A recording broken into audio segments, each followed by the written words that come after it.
afternoon, ladies and gentlemen. I would like to welcome you to the Polk County School Board's work session today for Tuesday, April the 27th, 2021. And we thank you all for being here and those that are listening from abroad. And now I would like to turn it over to our superintendent, Miss Jackie Bird. Thank you so much. And good afternoon, everyone, and welcome to our session, as the chair has stated. The first item that we have coming before you today is going to be on our charter school projected enrollment for the school year of 2021-2022. Ms. Amato is coming forward. She's going to walk us through these recommendations that we have coming tonight. Thank you. Thank you, Mrs. Bird. Good afternoon. Good afternoon. So today's will be not as painful and long as the last work session. So I printed a copy and provided everyone a copy of the projected enrollment. We've divided it into 3 sections for the next school year. The first section is high-performing charter schools. Those are the schools that by statute are allowed to increase their enrollment up to the maximum of their capacity. They are also eligible to add grades as needed through K-12. So we have Magnolia Montessori requesting an increase of 47 students, Polk Pre-Collegiate requesting an increase of 9, and Ridgeview Global requesting an increase of 100. And if you recall, last work session we discussed the contract modification. They have requested to add grades 11 and 12, and that is where those 100 students would roll from. Then we move to the middle section. We have high-performing charter school system, which is very similar to the high-performing charter school, but because it's McKeel Academy, they are referenced as the schools of McKeel. They have 3 campuses that are all high-performing. They have since been eligible to collapse all 3 of their individual contracts into one unified contract. So as a school, a high-performing system, they are requesting an increase of 210 students that would be identified and part of the South McKeel campus. Please note that 200 of those students would be considered virtual students. And just to backtrack, back in August, the board approved their contract modification to allow a virtual education. And then finally, the last one, these are Navigator and Polk State Lakeland Gateway. Although they are not high performing, these numbers align with their approved contract and their approved application. So it just aligns nicely. They're not asking for anything above and beyond what you all have already approved in their contract. So Navigator is asking for 106 seats, and they're increasing and adding 8th grade. And Polk State Lakeland Gateway is requesting an increase of 27 students. So, any questions? Ms. Fields? So I want to make sure I'm understanding the request from the schools of McKeel Academy. They are planning on doing virtual in the upcoming school year? That is what they have. They are looking into that. Yes. Okay. So what happens if they don't? If they don't do virtual, do they still have the option of adding additional students? So, well, they've identified they want to increase 10 students at South McKeel. Correct. For face-to-face, and their 200 would be for virtual. Right. If they do not do virtual, you're asking, can they still increase their 200? Yes. What can they still have students coming instead of doing virtual, doing in-person instruction? That we would, I could take that back to Mr. Black. I'd have to look at what their building capacity is. I don't know if their building could hold an additional 200 students at South McKeel. Okay, well, I would like to know if by some chance they can't do virtual, or they choose not to do virtual, would they be trying to have in-person instruction? Okay. Please. Thank you, Ms. Fields. Ms. Amato, if I might add, didn't the contract actually state virtual within there for those seats? Am I correct? It stated virtual and hybrid, so a combination was identified in their contract modification. Okay, I'd like to ask Mr. Bridges a question.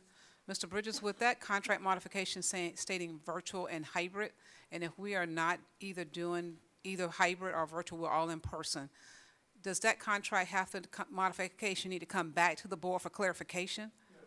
If that's the language, I don't have it in front of me, but if that's the language, yes.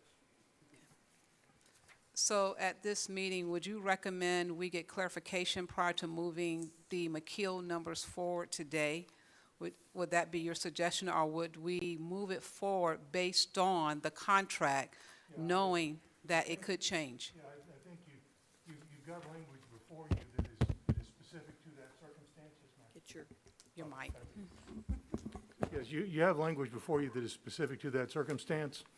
And if they come back and they want to do something different, then of course they would need to bring that back to the board for approval.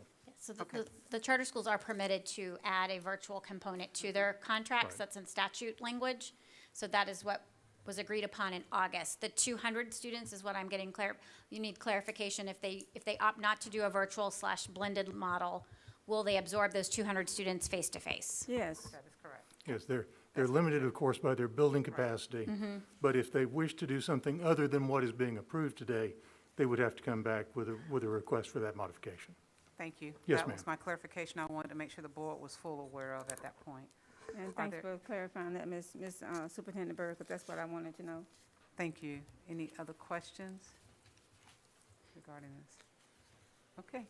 Thank you so much. The next item that's coming before us, and I know Ms. Usher and Mr. Kincart's out there.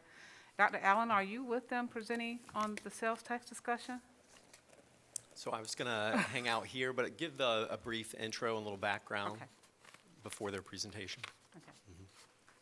Thank you. And I know, Mrs. Usher, we have the sales tax discussion that's coming up next.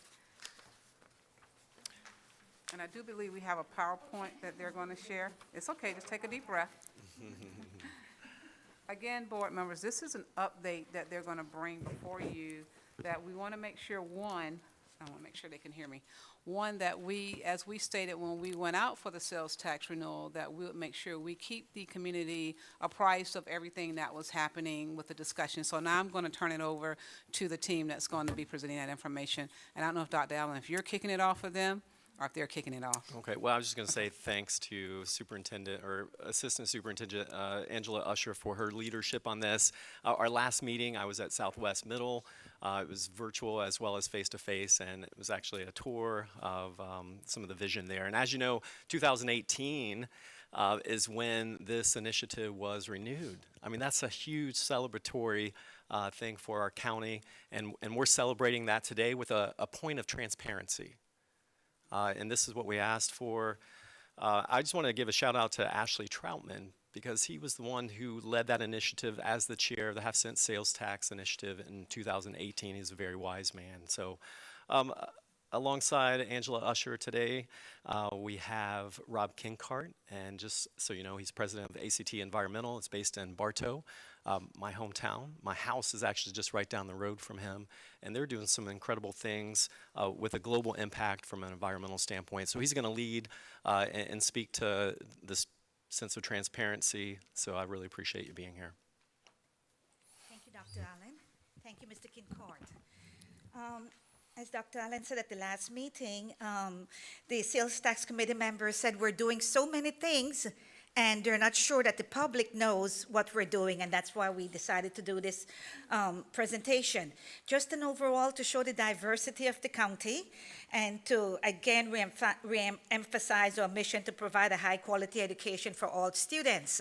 So when we're using capital dollars, it's not just the new schools. We have to make sure it's distributed, and we also modernize schools and do other projects that are necessary for all the community.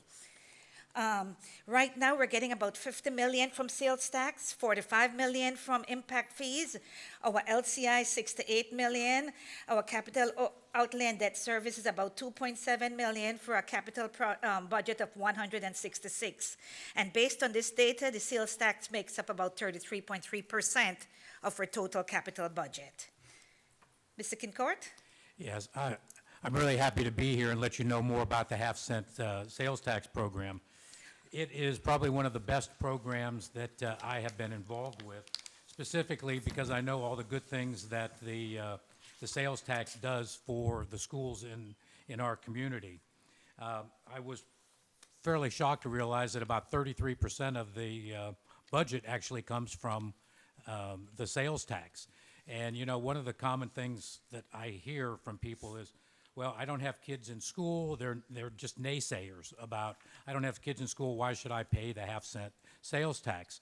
And that's really an easy rebuttal because they need to realize that that just improves our community, and those are the students that really are giving them services and attracting new businesses to our community.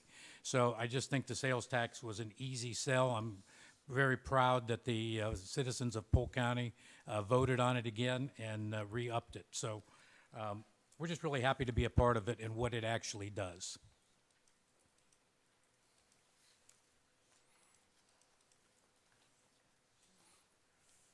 Oh, okay, sorry. The benefits obviously are the 2003 sales tax. We had a total of $540 million, and our projected this year is $69 million.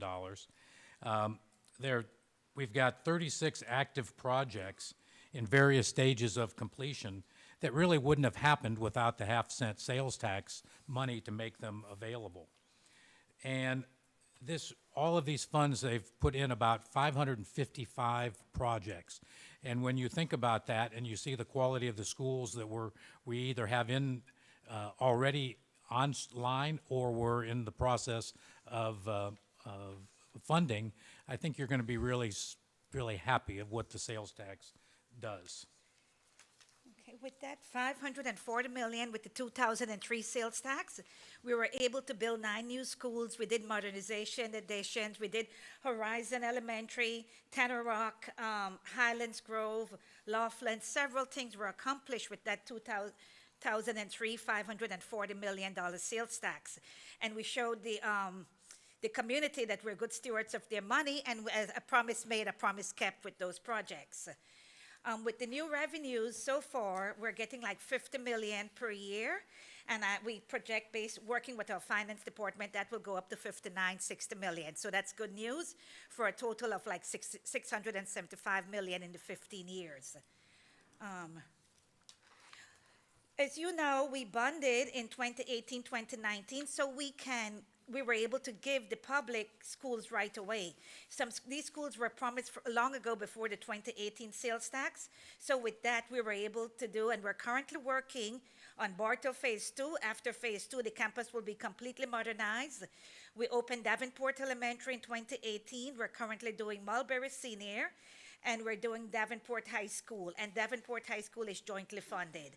And so those are the projects we did with the bond that you approved. Mr. Kincaid, do you want to talk about some of our 2018 sales tax projects? Sure. We've got a list there. They're kind of hard to see, but if you've got them written there. Bartow Senior High School Phase 2, Davenport Elementary in 2019, Westwood Middle School Gymnasium in 20, Mulberry High School in 21, Willow Oak Elementary and the East Side Cafeteria, district-wide upgrades to the intercom system and the fire alarms that were needed to make sure that the kids are safe at school, single point of entry at schools for safety, and then the Auburndale Central Alta Vista Playground, the new and upgraded parking, AC replacements, covered walkways, pavilions, electric and lighting upgrades, kitchen reconstruction upgrades and AC, and just a technology upgrade as well. And with the sales tax, we're complying with the Marjorie Stoneman Douglas with all the single point of entry, as Mr. Kincaid said, intercom and fire alarm upgrade, blue poles, and the large letters on the buildings. One thing that the sales tax committee does is when these projects are beginning or they're in progress, we have the opportunity to tour the facilities so that we can actually see where the dollars are going and the benefit. And it's just an incredible opportunity to see what this sales tax can fund for our school system. Okay. Some new projects. We just did the Travis Technical AC replacement for about $3 million.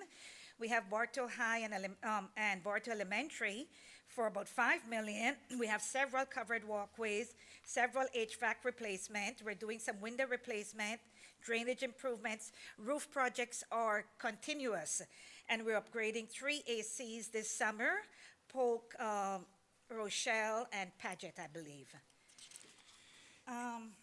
And the projects that we are completing this year from sales tax revenues are scheduled for August of 21 this year. Davenport High School, a partial build.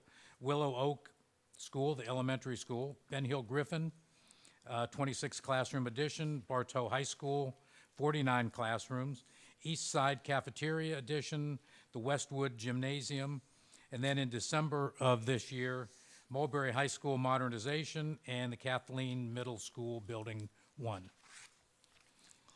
And then new projects that we're funding, or sales taxes funding that we're looking at, are the Fred Garner Elementary modernization, Southwest Middle modernization, then the Denison Middle School Gymnasium.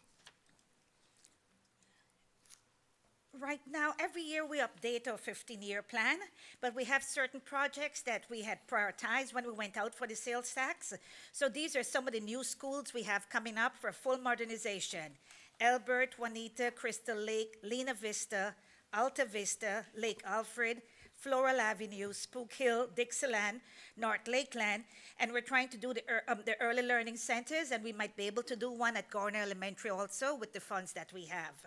We're also putting in new gymnasium at all the middle schools, and these are the other schools that are left. We did Westwood, and now we're doing Denison. Next year we'll do Lake Gibson until all the middle schools have their gymnasiums.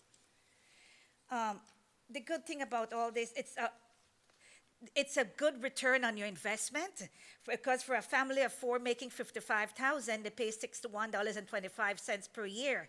And it's not just the residents or the of Polk County, it's also tax dollars. So it's really what you get in schools, a good investment to approving the half-cent sales tax. We did this and we updated based on need. We have money for technology, for portables, for roofing, for new construction, for modernization, for HVAC updates. So every year we plan and try to prioritize, especially now that we have to be real careful with our money. We don't have any, we did what we said we were going to do with the bonds. We still have a $1.4 billion I guess deferred or that we have to get done. The new construction for growth is not part of sales tax, and that can only be paid with impact fees. And we do have impact fees, so we're looking at the need for new capacity throughout the county.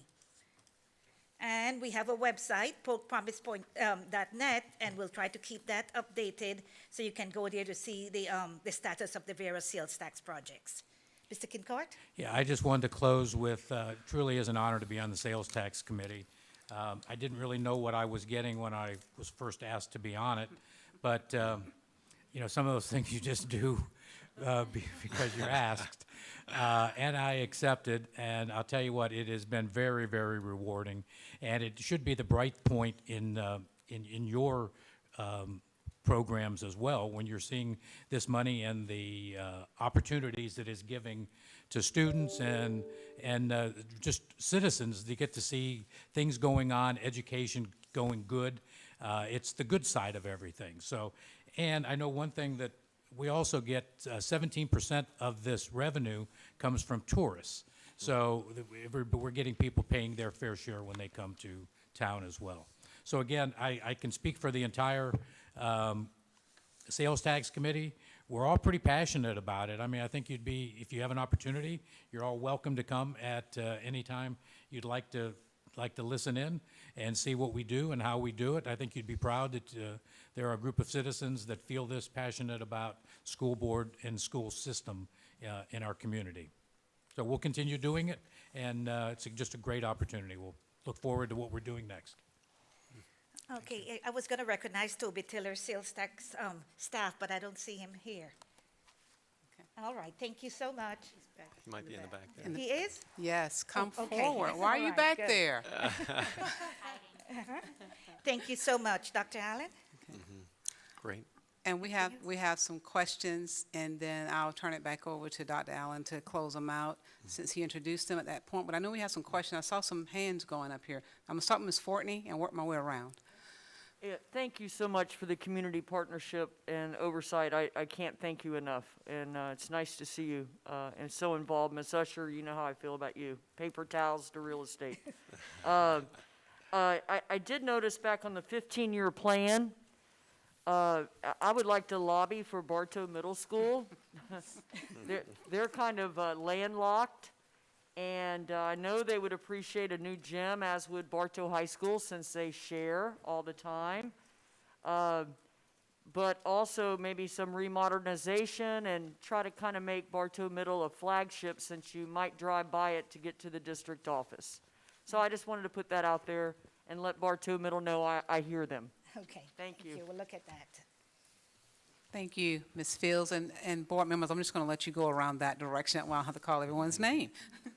I've had an opportunity to serve on the sales tax committee numerous times, and I can't tell you all how thankful and how blessed we are to have people that's so committed to our community and to our school district.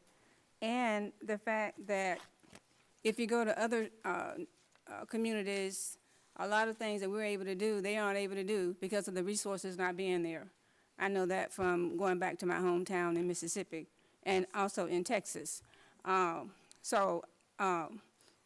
want to just say to each of you serving on the committee, I don't have your names in front of me, but you know who you are. Thank you for your commitment. Thank you for your hard work. And I want to especially thank Ashley Troutman and Mr. Wilson. Mr. Wilson was involved as well when we went out to renew our sales tax initiative. So, and then I remember when we first started, Hunt Berryman and others were very instrumental and involved in getting us on a good footing. And so when you look back where we started and where we are now, it's amazing what we've been able to accomplish, and plus all of the things that we have before us, and providing equity and making sure that that our kids are in a safe and nurturing environment. So, and hats off to you, Ms. Usher. You've been a tremendous blessing leading and directing along with your staff. We could not do it without you all as well. So kudos, great job. One thing I would ask is we had talked about maybe having signage at the schools as projects are completed. Are we still doing that? Mrs. Field, the ones that are under construction says on the main sign, this project funded by sales tax, but we could look at doing individual. Those sales tax projects, they do have the construction sign that says who is the contractor, who is the architect. It has all the board members, and underneath it says this project funded by your sales tax. Okay, so we do have signage. Right. Okay, thank you. Thank you, Superintendent Byrd. Thank you, and I would like to just say a few words as well. I remember when we went out to begin this process, and it's obvious that our taxpayers are very interested in us continuing to do this, because I think over the years, we've proven our commitment and our transparency to the public with this committee and the opportunity to talk about not just one or two schools, but the 15-year plan, and the fact that every time, twice now, obviously, that we've done this, it's gained overwhelming support in our community, and I really believe it's because of those that serve on the Sales Tax Committee, because they represent our community at all corners of our district. And I, too, want to give a shout-out to Mr. Wilson. He was very instrumental, Mr. Hunt Berryman, in starting this, because they really saw the vision in the years to come. And with our PICO dollars continuing to decline from the state during those years, we needed to do something to be able to meet the needs of the growth in Polk County. So on behalf of our constituents, I'm just so grateful for this opportunity to say thank you. Mr. Kincard, are you chair of the? No, I'm not. You're not, okay. I just assumed you were. Just the designated spokesman. Spokesman today, okay. So I just want to thank the whole committee, if you would relay that for us, because the public has had nothing but positive comments about it. And the only suggestion I would like to add, having talked to people, at least in the Davenport, Haines City area, while we have signage, and it's at the bottom, I've been told you really ought to have a big sign that says, this project funded by your Polk County half cents or something, because sometimes it might get lost because of all the other credits that you're giving, certainly to all those in the construction arena on site. So that's a little bit of feedback that I've received, but other than that, we thank you. It's a lot of time and commitment away from your families to serve, and we appreciate it. And Ms. Usher, I thank you for your leadership. You've always done an exceptional job. That concludes my comments. Thank you. Similar to many of my colleagues, I just want to say thank you. Our schools have greatly benefited. I was at Winter Haven High School when you redid Winter Haven, so I got to benefit from it as a student, and it truly transformed the campus. So just thank you. Continue doing what you're doing. I agree with some of the things Ms. Cunningham said about making sure the community knows that we're doing it.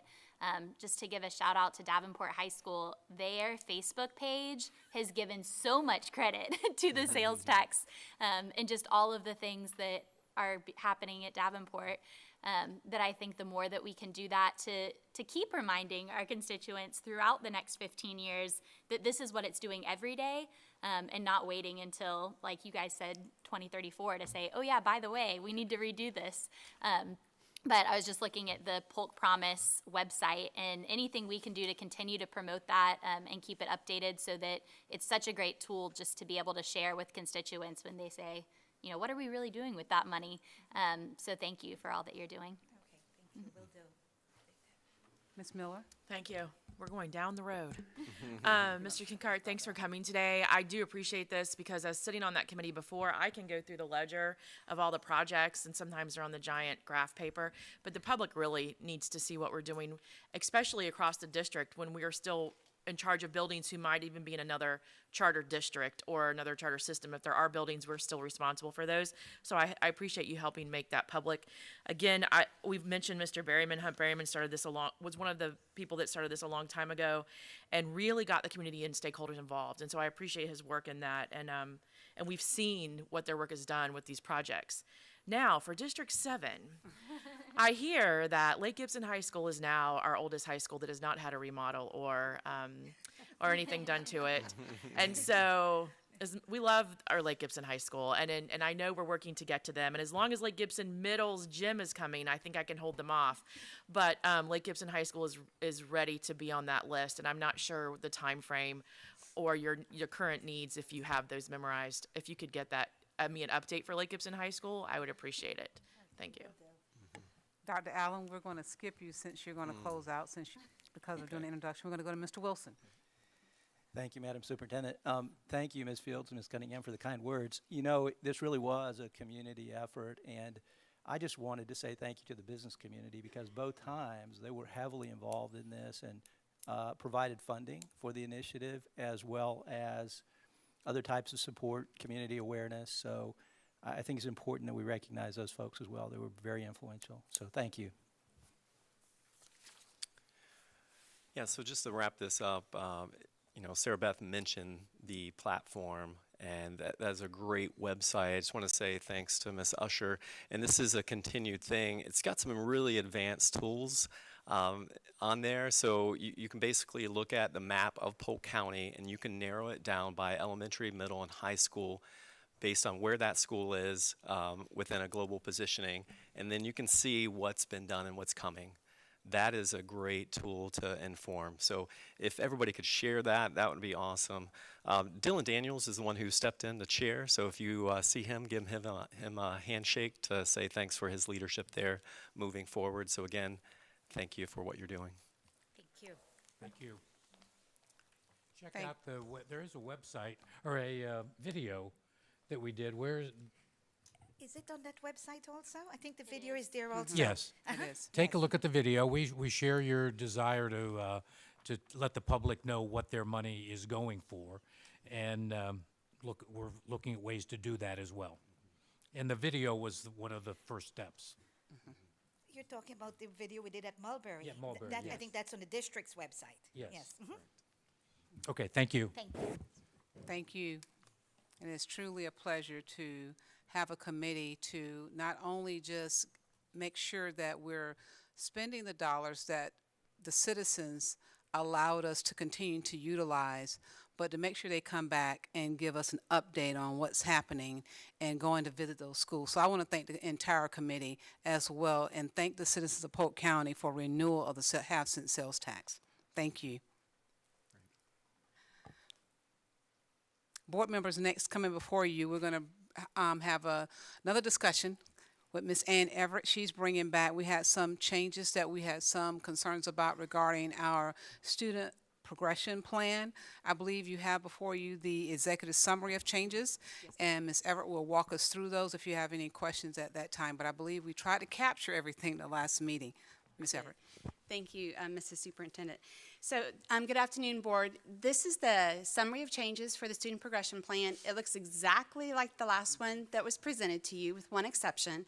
There were some conversations spurred by the proposed language for zones for the IB program and the ACE programs.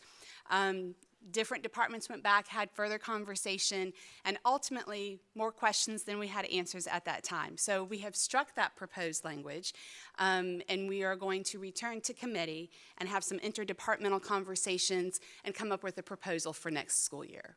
So it's the same with that language missing, if you will. Ms. Reynolds. Thank you so much.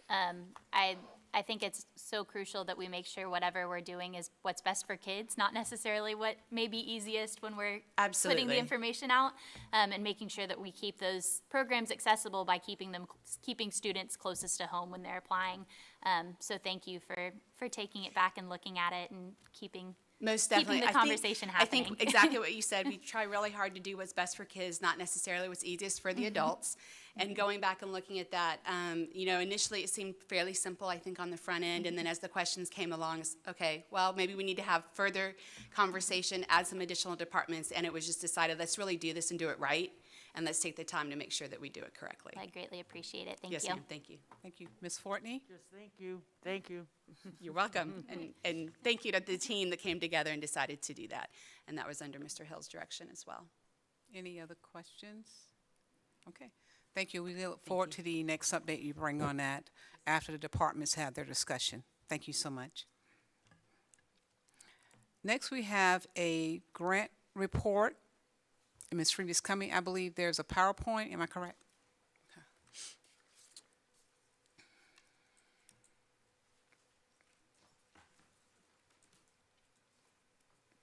Is it afternoon yet? Hi there, we're glad you're here. We're mandated by our federal guidelines to perform a short training for all board members. So I believe you're the only one that hasn't heard this before. But everybody gets to hear it with you, sir. And I do want to thank you for allowing us to be the provider of Head Start programs for Polk County. This is Carrie. She's quieter than I am, but it's a K on this slide, so I'm going to. Well, this is actually last year's slideshow.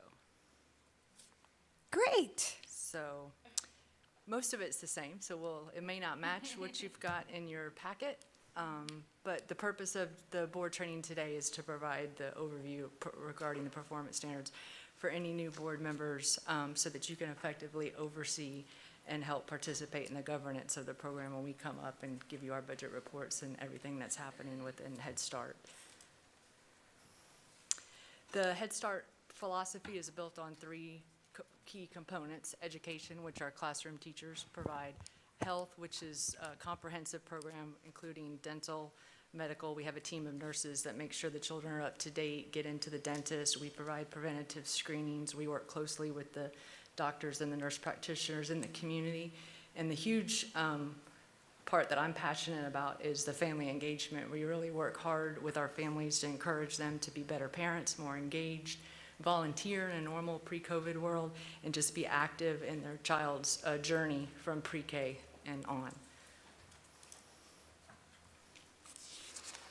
Head Start eligibility is very different than any other program. So if you will, check on this slide, and this has not changed. Yeah. Our children are 100% of the federal poverty level and below in order to qualify as far as our comprehensive program is concerned. This, you might know this, it's harder to get into Head Start than it is to get free lunch, than it is to get WIC or any other service. We have a very high bar. The income coming into the families are very low. So if you want to have it in your head, think about $24,000 for a family of 4. You don't make it. I think that's a shocking number, and I think that we should understand that our families are struggling financially, and that affects the whole child. Did I click too fast? No, you're cool. Okay. So the core values of Head Start have been solid for many, many years.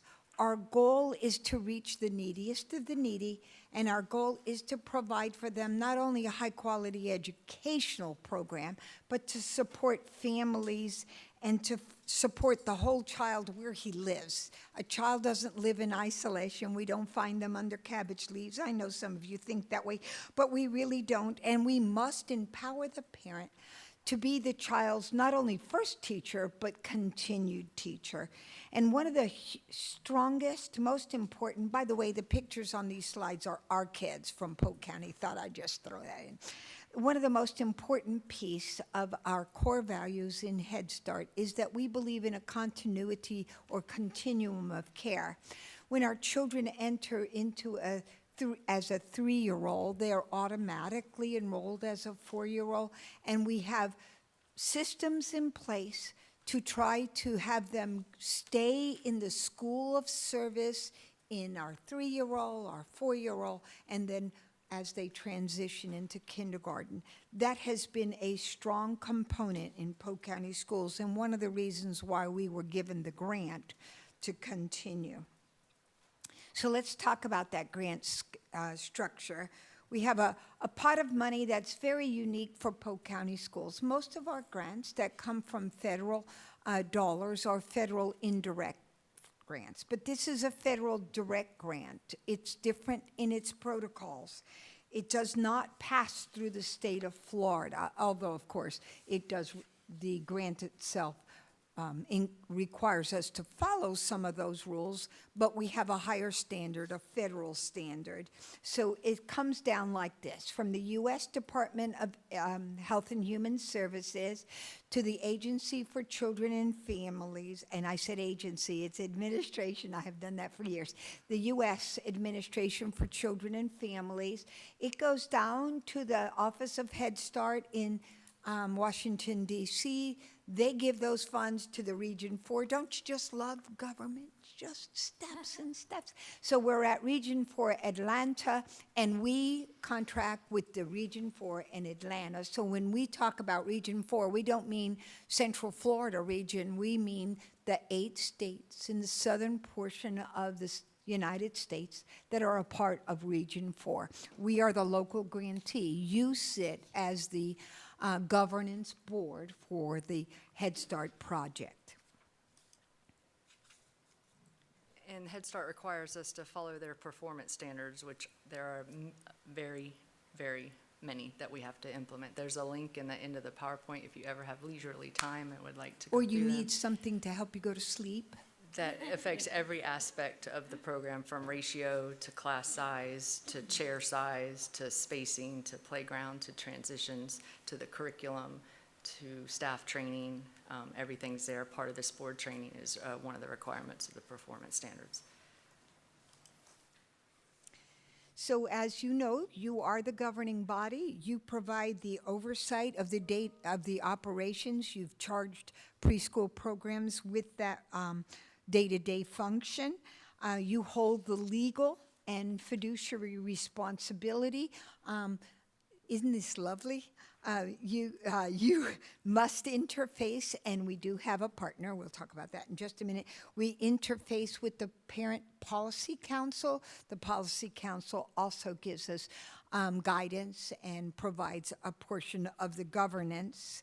I think you should know, because you're an elected body, you follow a different set of rules. In most grantees, there are certain criterion in order to sit on the governance body. But because you're an elected body, you'll see in tiny little letters at the bottom of this screen that says there's some differences, some variance given to you because you're an elected body. But also included in that requirement is that you have to provide a lawyer, an early childhood specialist, fiscal responsibility. So it's all in there. It doesn't really matter. It doesn't change things because you would have those things in place anyway. So we are, we haven't been monitored in a couple of years, but when we were monitored, I believe Ms. Fields represented the board in front of the monitoring agency. And one of the things that they were very positive about was the fact that you are literally engaged in the process. You have not ignored Head Start and just said, go run your $1 million of programs and leave us alone. You are engaged. You hear the reports and you listen and you communicate. And I value that strongly. Ms. Fields has already known how many times I've thanked her for that. But you continue to do that, and we are truly grateful. This grant is not a one-and-done grant. It can be removed from the district, and I think that we are meeting their expectations. I hope within the next 3 years to exceed those expectations.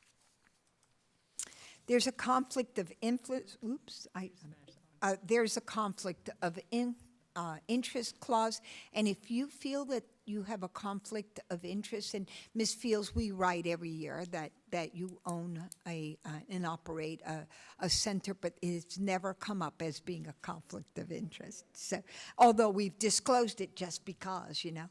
And then when Tim Harris was on the board, she was one of our employees, so we disclosed that. Our policy council, Carrie. The Parent Policy Council, each school at each Head Start site has a Parent Policy Council, and in normal times they meet once a month on the school site at a location with a planned agenda, a parenting topic, an education topic, training for the parents. We've done really well shifting that to Zoom and still had a great participation. And then there's a parent representative from each of those sites that attends the whole Parent Policy Council for the district, and we normally meet at the Winter Haven Center once a month, but that again is on Zoom, and we've done really well training our parents to participate virtually. Ms. Fortney's our board liaison for last year and again for this year. We just had our meeting last week, and out of our 25 sites, we had 17 schools represented, so we're pretty proud of the turnout and the participation virtually. So part of the policy council is the parents approve the budget, they answer questions, we tell them the mission of the district, we listen to their views and incorporate what they want for their child and what we can do within Head Start. So they're encouraged to be advocates, and it's been very, very successful despite COVID. So I'm excited to see how that might change next year as well. Yeah.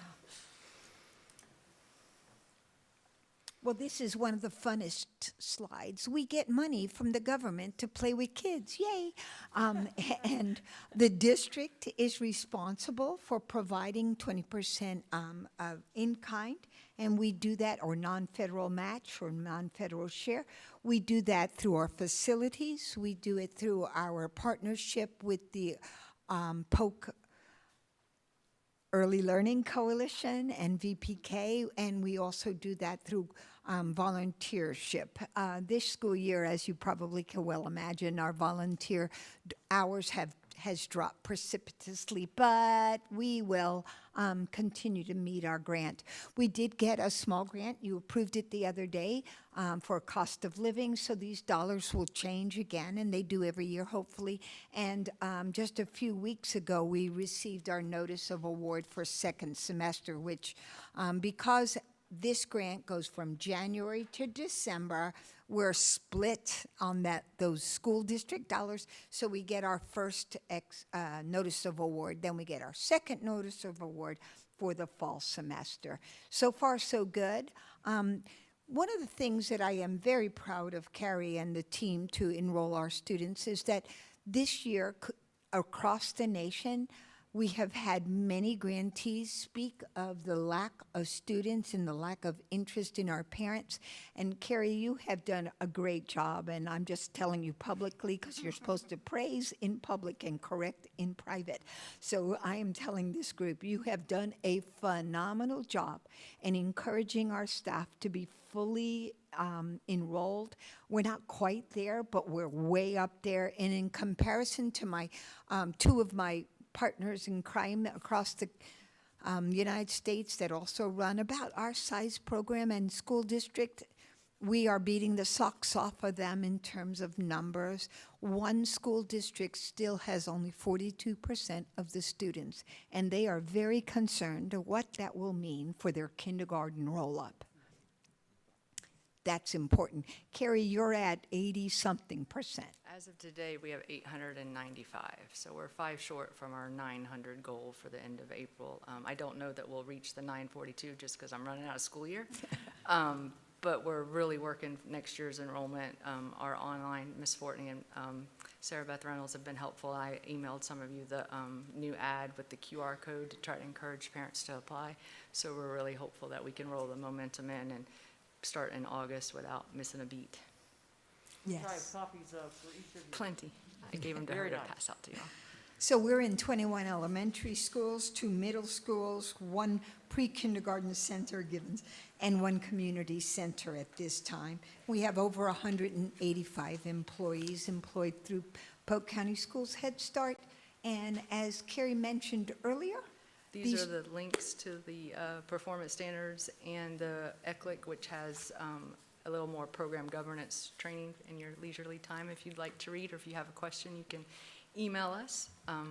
Those links still work. And that was it. That's all we have for today. thank you. Thank you. Are there any questions for them, comments? Ms. Miller? I have 2 questions. They're 2 completely separate. Okay. The first one is legislation about how preschool or pre-K pre-kindergarten assessments will possibly be implemented or have been implemented and be changed. So input on that, as well as since we are taking part of the federal lunch programs, we have changed how we collect data on poverty. And you guys have a very good concept of the students, and you document the poverty level. When they go to kindergarten, a lot of districts are struggling with this because Title I's affected when we can't show poverty levels in some schools, and we've had it here where Title I's been removed from schools whose populations really didn't change, but it was the data collection process. You're not affected by that because your data collection is a different process.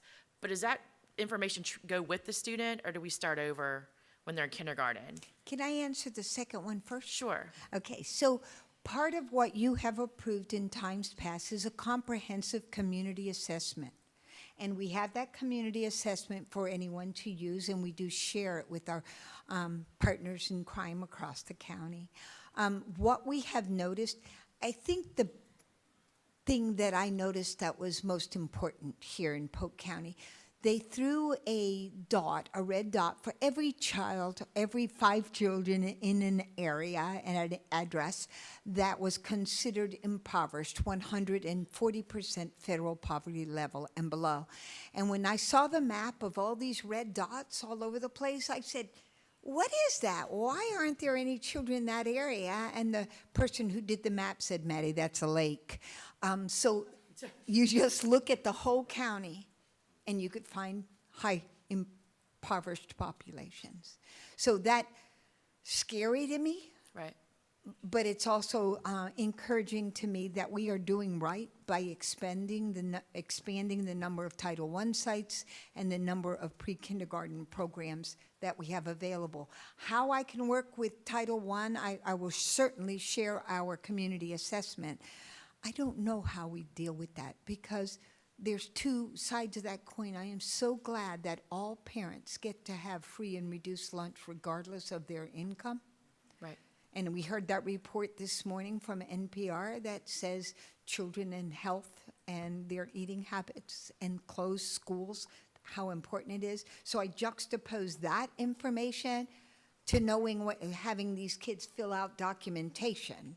And how truthful was that documentation, and how expansive was that documentation? I don't know. I suggest that we go to our business partners and ask about their pay scales, and maybe that's a way we could figure out where our high impoverished people It would be nice if we could keep your system in pre-K as a way of data collection as we move over, but that's a state thing.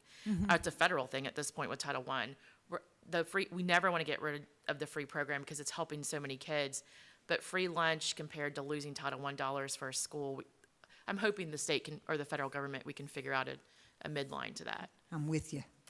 but the other about the piece of legislation Okay, on pre-K. So, and let me divorce that from Head Start. VPK is not Head Start. Voluntary pre-kindergarten is not Head Start. We do, because the state of Florida says that a child age 4, on or before September 1, is eligible to receive that $2,540 for VPK. We do access that for our Head Start children that are 4 on or before September 1. But Head Start is a different bird. It's bigger. It's the elephant in the room. It's all encompassing. And VPK is this big. VPK only deals with 4-year-olds, period. 4-year-olds who are, whose parents enroll their child in a program, and it only has educational standards. It doesn't speak to the health. It doesn't speak to the emotional health or well-being of the child, and it certainly doesn't speak to the comprehensive health programs as far as the other, like dentistry, and it has no parent engagement. Okay, VPK, 3 hours a day. The legislation that's coming out is all about VPK, not about Head Start. It's also including school readiness, but preschool, wrong, let me start again. Polk County Schools is not a school readiness provider. That's birth to 5 subsidized care. We do that for our teen parent, but by and large, it's a very small program. So the legislation has been read the 3rd time. There's a governance board. The legislation for VPK is moving along. The governor seems to think it will be moving along, but we have, 4 more days? Right. 2 more days, 3 more days? So I don't know where it will go. It changes the governance for VPK huge, Right. big time. So we'll come back in May after session. And find out? Yes. Okay, if I bring my tissues, you'll know what happened. Thank you. Thank you, Ms. Fields and Ms. Cunningham. I want to commend Ms. Maddie and Ms. Carey for the great job that you guys have done, along with your team. It's a team effort. And you guys have been doing this for years, even before Head Start. I remember when we were first awarded the grant. And it's been a blessing to serve as a board rep on numerous occasions. And I think the thing that has been so exciting is to see the engagement of the parents. You know, sometimes people say parents are sorry or parents don't care, but that's not true. I think that parents, for the most part, do the best that they can do. And it's evident when you come to your meetings and the input and the drive that the parents have, the love that you can tell that they have for their children, and the resources that's provided, having your staff to do presentation that they can take back to their advisory group. And it's just amazing to me, the growth that we see when we come to those meetings.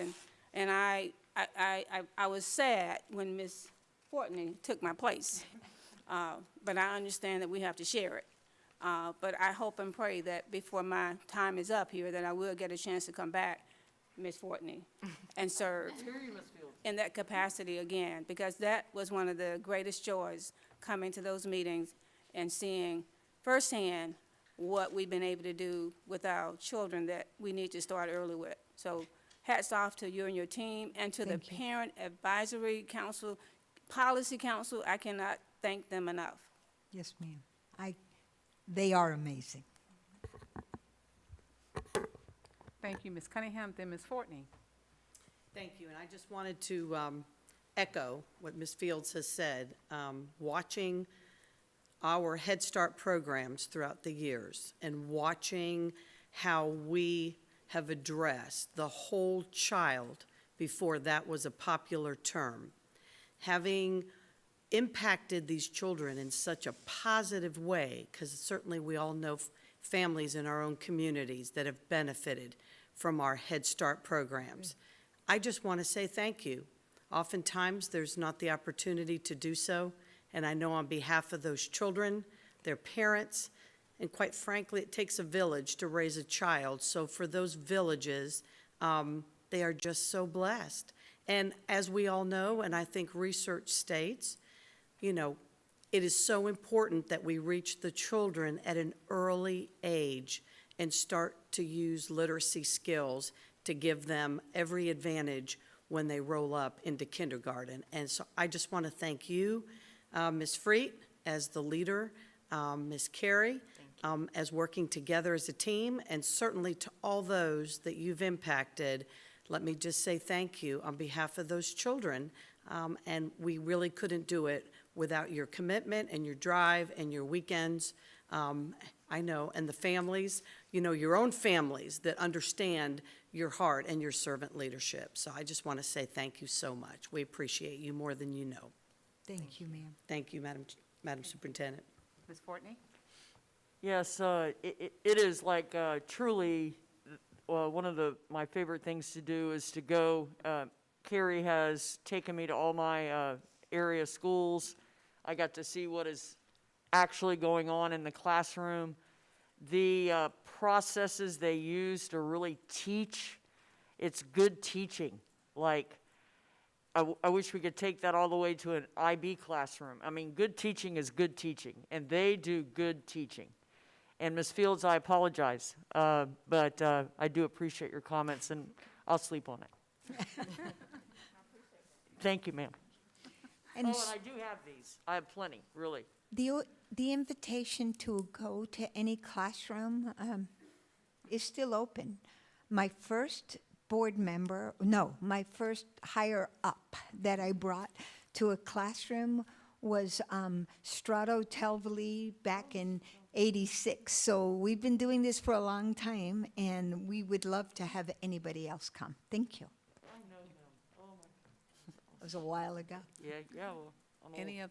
Any other comments, questions? Okay, seeing none. Thank you both, and Thank we you. really appreciate everything you do for our babies. Thank you so much.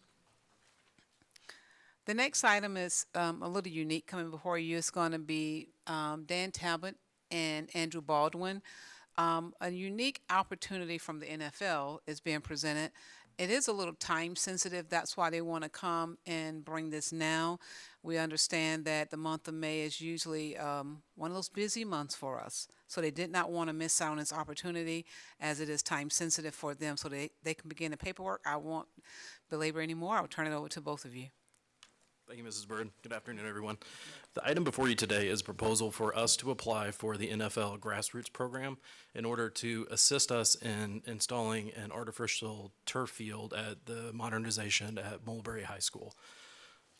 Please note that this item before you is not the actual project to install the artificial turf field or to approve the proposal. This is just to allow us to apply for this grant program, which would provide $250,000 in matching funds for the project. Okay. I think Mr. Talbot will provide some information about the possible project at Mulberry High School. So thank you. And that's why we're here now, because we do have deadlines to meet. Ms. Usher will be bringing the actual project before you at a later date, but we want to make sure that we meet our deadlines to take advantage of the opportunity to have $250,000 applied to that. One of the ideas of the grant is to that makes it so unique is the things that we already do as a district. We provide our facilities to our community with our taxpayer dollars. We do a great job at all around the district. The one thing we will partner with Polk County Sports Marketing, the City of Mulberry, and Polk County Parks and Rec to make sure this field is utilized for our youth and for many future people to use that facility. So it's a great opportunity. Obviously, with the Tampa Bay Bucks winning the Super Bowl, which is an exciting time for our area, Mulberry is considered in that market. So I think we have a great opportunity, and we just want to be able to have that opportunity. We're not asking for an answer now, but once the field comes before you, if you guys approve that modernization addition to that project, we just need a letter of commitment from the school board saying that we're going to put the field down, and that's part of the grant requirement, and then we'll take it from there. We just have a deadline to meet, and we didn't want to drag it out in May, so that's all we have, and we appreciate your time, and we can answer any questions. I did see Ms. Fortney's hand. Yeah, I'm a talker today, aren't I? After going on a tour down at Mulberry High School and, looking at the opportunity this presents for us, I reached out to board members all across the state. The positive comments I got is most of them are moving at least 1 to 5 artificial turf fields a year. That is in their plan. Because of water, resources, time, et cetera. I urge the board to look at this as a positive, and I want to personally thank Mrs. Bird. She followed after me down there, and you know, she saw exactly what I saw, is what I'm going to say, and I appreciate that, Ms. Bird. Thank you. You're welcome. Are there any other questions, comments? Okay. Yes, and you know, it's an exciting time with all the projects we have going on, and I think this would just add benefit to that community in so many different ways. Not only just in sports, it's going to add, and it's going to assist us with our ag program down there as well for those students. So get to cranking and writing, as you've heard from the board members, say go for it, and let's hope that we're able to be awarded this grant so that we can move forward. So thank you all for your work and trying something new. Thank you both. Thank you. And just a point of clarification, we have this item as an action item on the May meeting. In order for you to approve to sign the letter, do you still want us to have that item on the May agenda?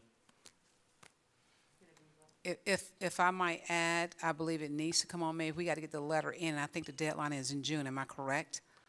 I believe it was For the extended NFL. until June, yes. Yes. Board members, what we're saying is that we need to have the letter for the board as part of the packet for the NFL that is due in June. So if we wait to the June meeting or later, it's too late for us to get that packet there. We don't want to be last minute trying to overnight anything. We want to get our information up. So yes, on the May meeting is what we need. I wouldn't want to do it back to back today because the board members, in fairness to them, they're just learning about it. If they want to, you know, dive a little deeper and learn more about it, but I think May is okay. Thank you. Okay. Sounds good. Thank you. Thank you.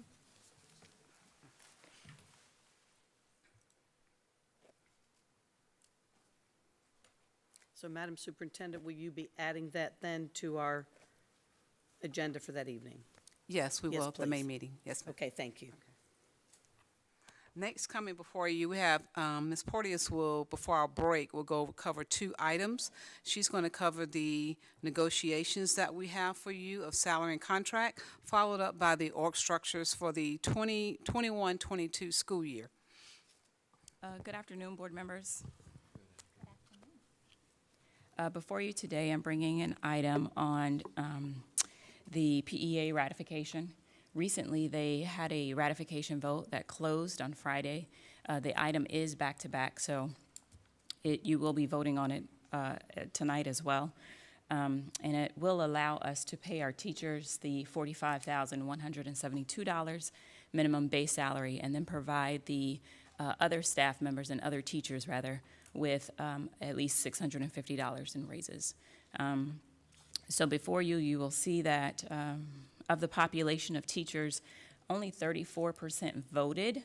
That was about 2,300 that actually voted, and it passed by a margin of about 54%. Unfortunately, though, the ESP, which is the educational support, clerical staff, and also the para staff did not pass, which means that we do have to go back to the table and actually renegotiate some language and or some differences in their contracts. So that's what I'm bringing before you currently. Are there any questions on that? Ms. Miller? Can you just explain a little bit what that process looks like for the ESP para contracts that we're not, the going back to the table? Certainly. So one of the main issues with the TSIA money that we receive from the state is that we were not allowed to provide any salary increases to anyone outside of a teaching position. The state was very, very prescriptive. It was almost like a categorical in what we could do with the TSIA money. As a result, we were only allowed to give it to teachers, which left the majority of the rest of our staff out. And so we were not able to take any of that money and provide it to either ESP and or paras. Usually what happens in this case is then we will go back and make adjustments to language. So that is historically what happens. If we as a district cannot provide funds, then we provide language adjustments to them. So when we meet with them, we'll work with Mrs. Yoakum and Mr.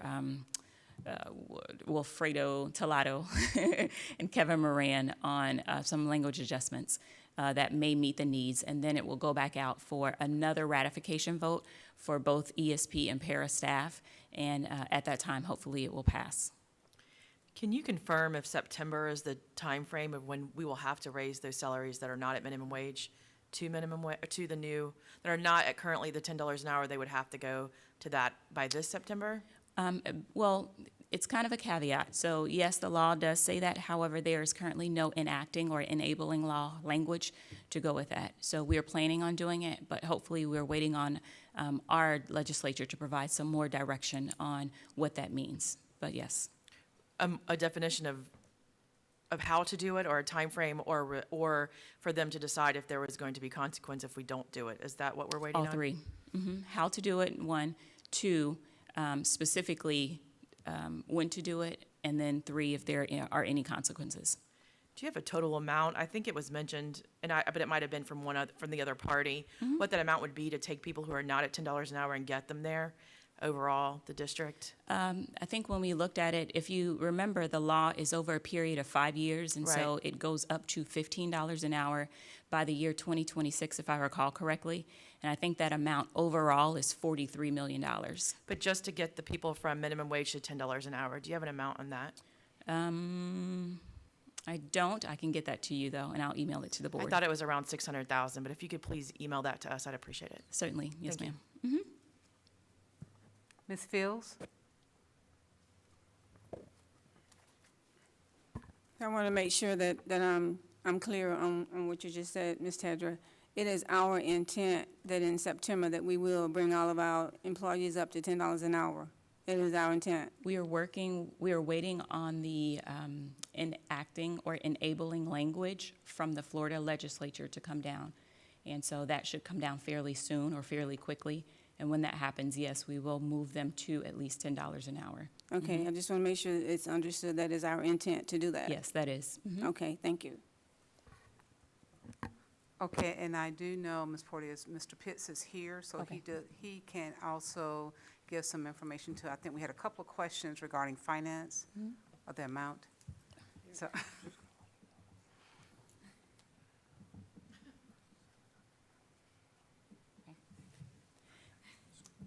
So Mr. Pitts just informed me, although he can have a seat if he'd like, he did just inform me that the amount is actually budgeted, Mrs. Miller, is $700,000 to move everyone up to $10 an hour, should the enabling language go through.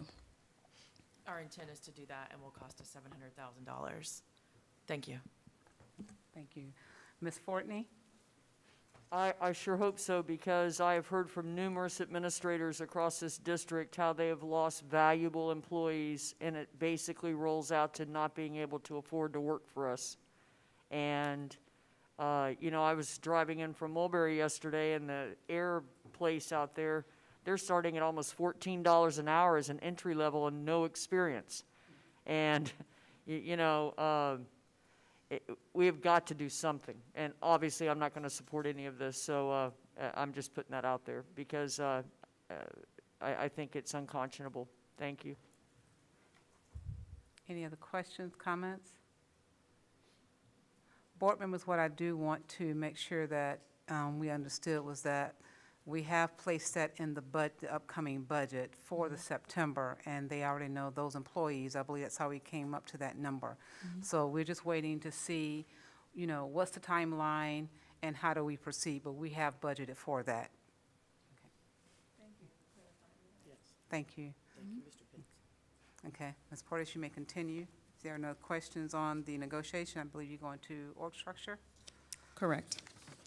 Before we go to org structure, today, well, I'm sorry, Mr. Milhorn, who has been the president of AFSCME, or who was the previous president of AFSCME for a while, is retiring. And so I just wanted to publicly let you all know that he cannot attend our meetings, or he has decided not to attend our meetings, but I'd publicly like to give him a shout out. Mr. Milhorn has been wonderful to work with. The transition to Lisa Burke has also been wonderful. When I started, though, Mr. Milhorn extended his warm welcome and said, Tedra, any way that I can help you, let me know. And so that was sincere. And so I wanted you all to know that he is retiring soon, but we would like to publicly wish him well from the HR office as he retires and goes on to, I think, Georgia. I think he's moving to Georgia, so. It's his birthday as well. Okay, and happy birthday, Larry. Happy birthday. If you, add on to that? just one moment, I think we have board members want to kind of add on to that. Ms. sorry. Courtney? Yes, thank you, Ms. Porteous. He is a personal friend and supporter, and I'm sorry to know I'm going to lose his vote. But, you know, the bottom line is he's earned that, and he has really helped guide me, even as a board member. Before I even decided to run, I would sit in these work sessions, and I'd sit by him. And so he would kind of whisper, that's what they're doing now, so I could learn. And so I just have nothing but praise. Thank you for bringing that up, Ms. Porteous. Certainly. Thank you. And then the next item before you is actually our district-level organizational charts. As you recall, every year we normally bring org charts. Last year, due to the COVID pandemic, we did not make any changes to either the district org charts or the school staffing plan.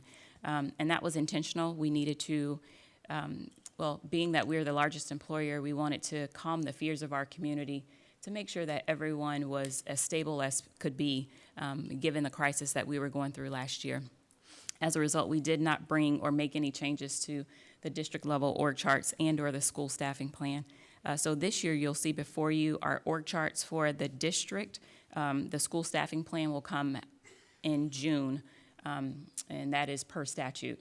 However, these are the school staffing, this is the district-level staffing plan. You'll notice overall in the budget, we've saved $125,000.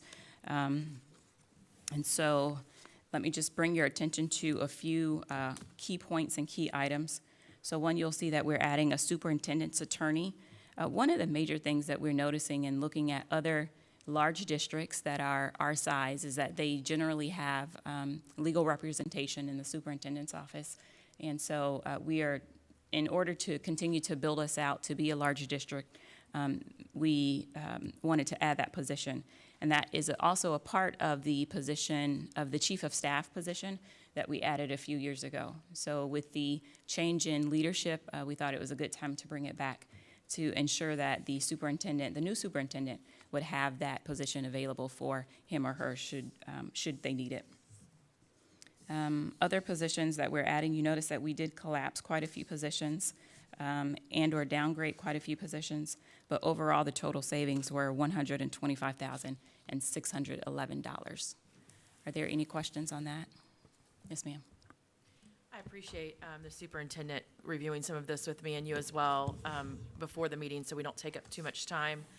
I do want to say that someone who's worked in advocacy a long time, most districts have a superintendent attorney that deals with a lot of ESC litigation and mediation. And that's something that we have never had under my knowledge. I would like to see maybe for the financial piece of what is spent, what we spend contracting out, so what this, you know, the savings that we'll see or if we will see with having the attorney. Because we have a lot of resources. Wes is not, I mean, he is the Superman, but there's not, we have a lot of work done outside the district. Other districts have 6 attorneys. Correct. And so we do a lot contractually. So I would like to see the numbers on that.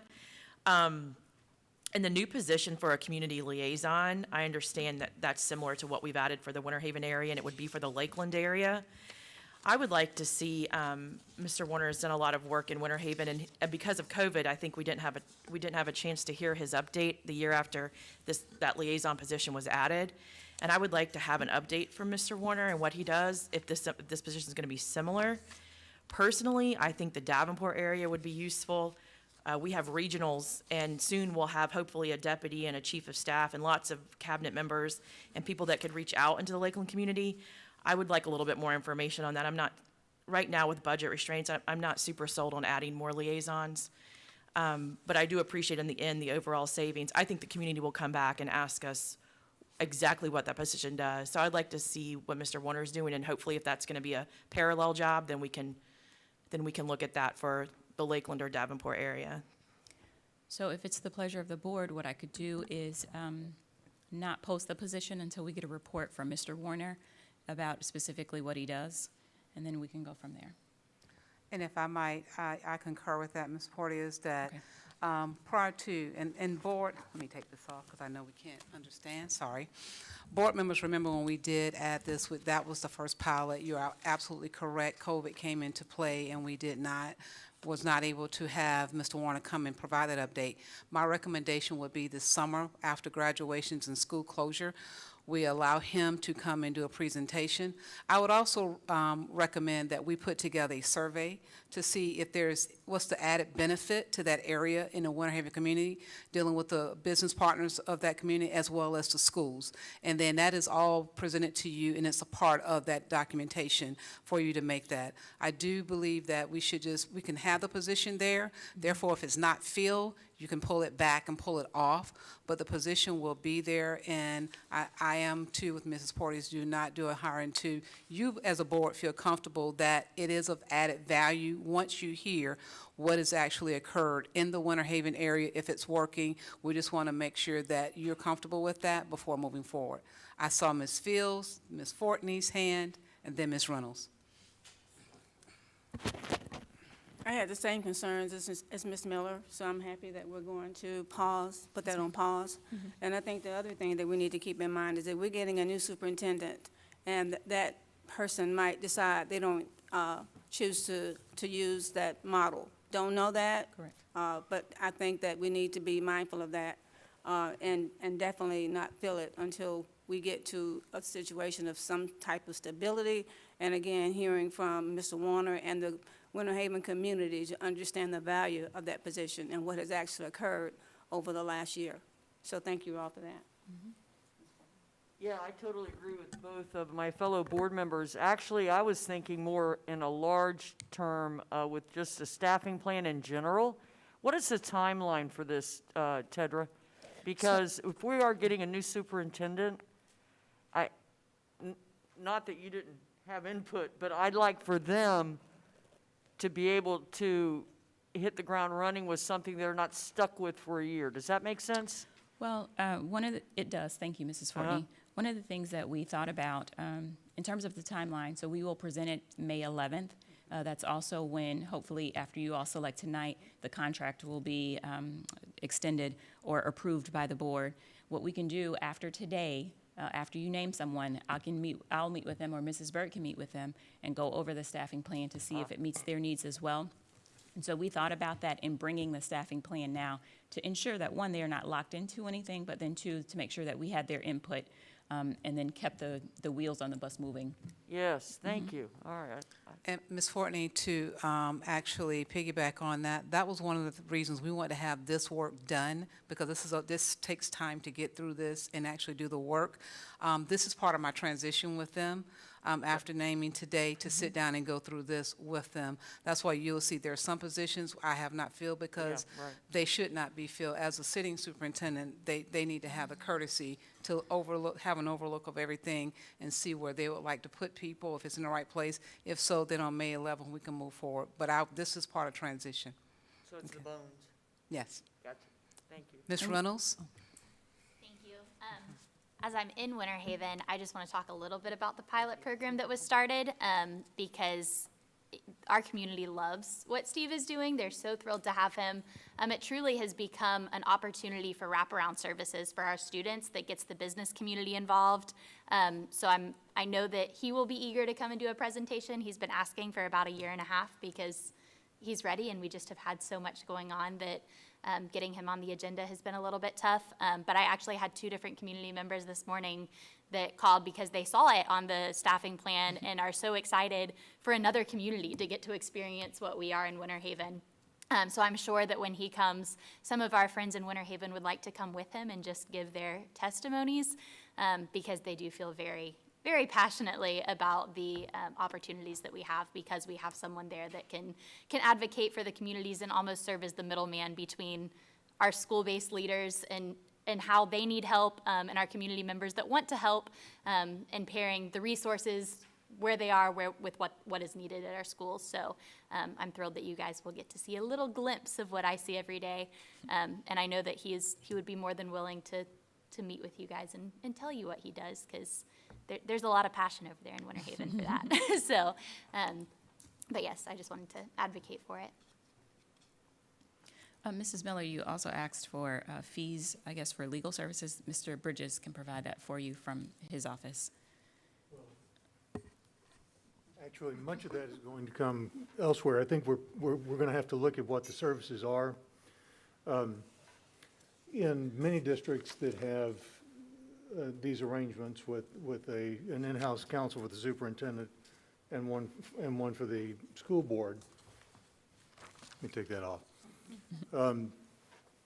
There are certain items that come before the board where the same attorney cannot represent the superintendent and the board. Chief among those are student discipline and employee discipline, where the superintendent has an executive function, you have a judicial function. So the same attorney cannot prosecute a student discipline case or an employee discipline case and then turn around and advise the school board. That is a conflict of interest, and it should not happen.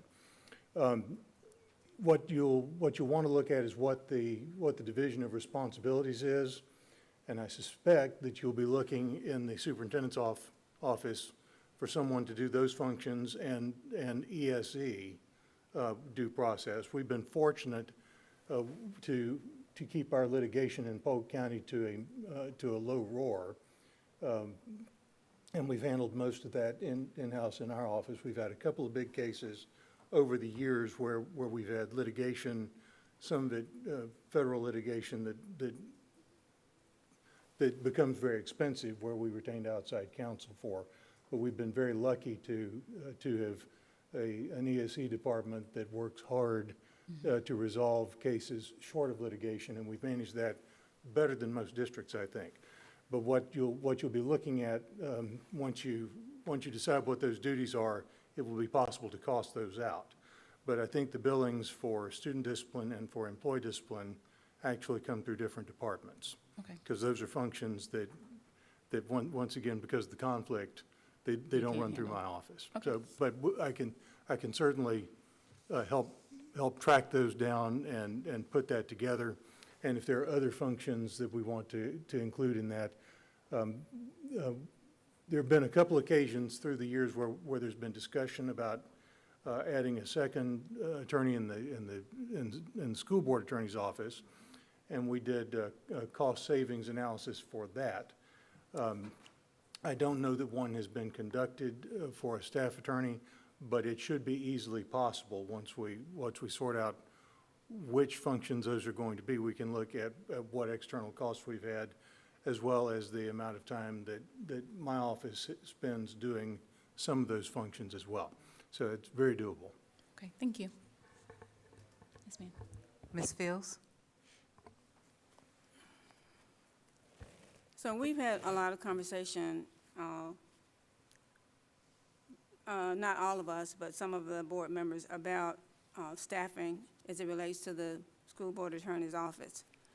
And I think that we need to start acting like we are a large school district, because we are.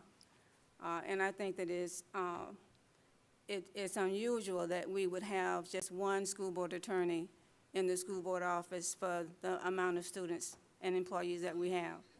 I know that we talked about being able to budget it, and we added 20 hours a week, I believe, years ago, for John Murphy to come in and to help Wes with the load. Now, I don't know how often John comes. I don't know how much money we've expended as it relates to him over a period of time. I think it would be nice to know. And at some point in time, having a discussion about whether or not we want to look at that position being a full-time position instead of part-time. So I don't know when that needs to be discussed, but I know every year when we do evaluations, we talk about people having time to do things, and every year it's the same, having time to do things. So if they don't have time to do things, or if they need to revamp how they're doing things, I don't know. But I think it's something that we as a board need to address. So I don't know when that needs to occur, but I feel strongly about that. Thank you. Mr. Wilson, thank you, Ms. Fields. Mr. Wilson? I think it's a good idea that we have this conversation, and I'm going to look to Mr. Bridges for his guidance on this matter. I'm wondering, for example, if we could use outside help in the superintendent's office. I'm not sure that we've done that to any great extent, so I'd be anxious to hear about that. My biggest concern, Ms. Miller has addressed this, and I'm going to bring it up again. I think at some point in time, we need an internal audit of some sort, an efficiency audit, to see where we can find some inefficiencies and free up some money, free up some funding.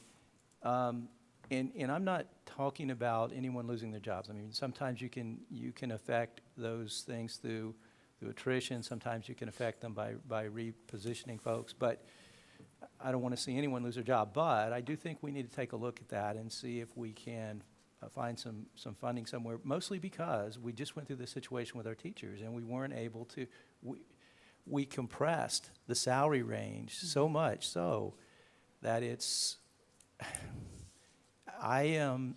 it was stunning to me, and so we have to find a way to address that. That's important. It's, Ms. Fortney talked about, those staff members who are bus drivers, our support service folks who aren't earning a wage that should be appropriate for our community. So we've got to find a way to address those things as well. And I struggle with the concept of adding positions when we're not addressing those issues. So we've got to find a way to, we've got to find some compromise there and find a way to bring those things together.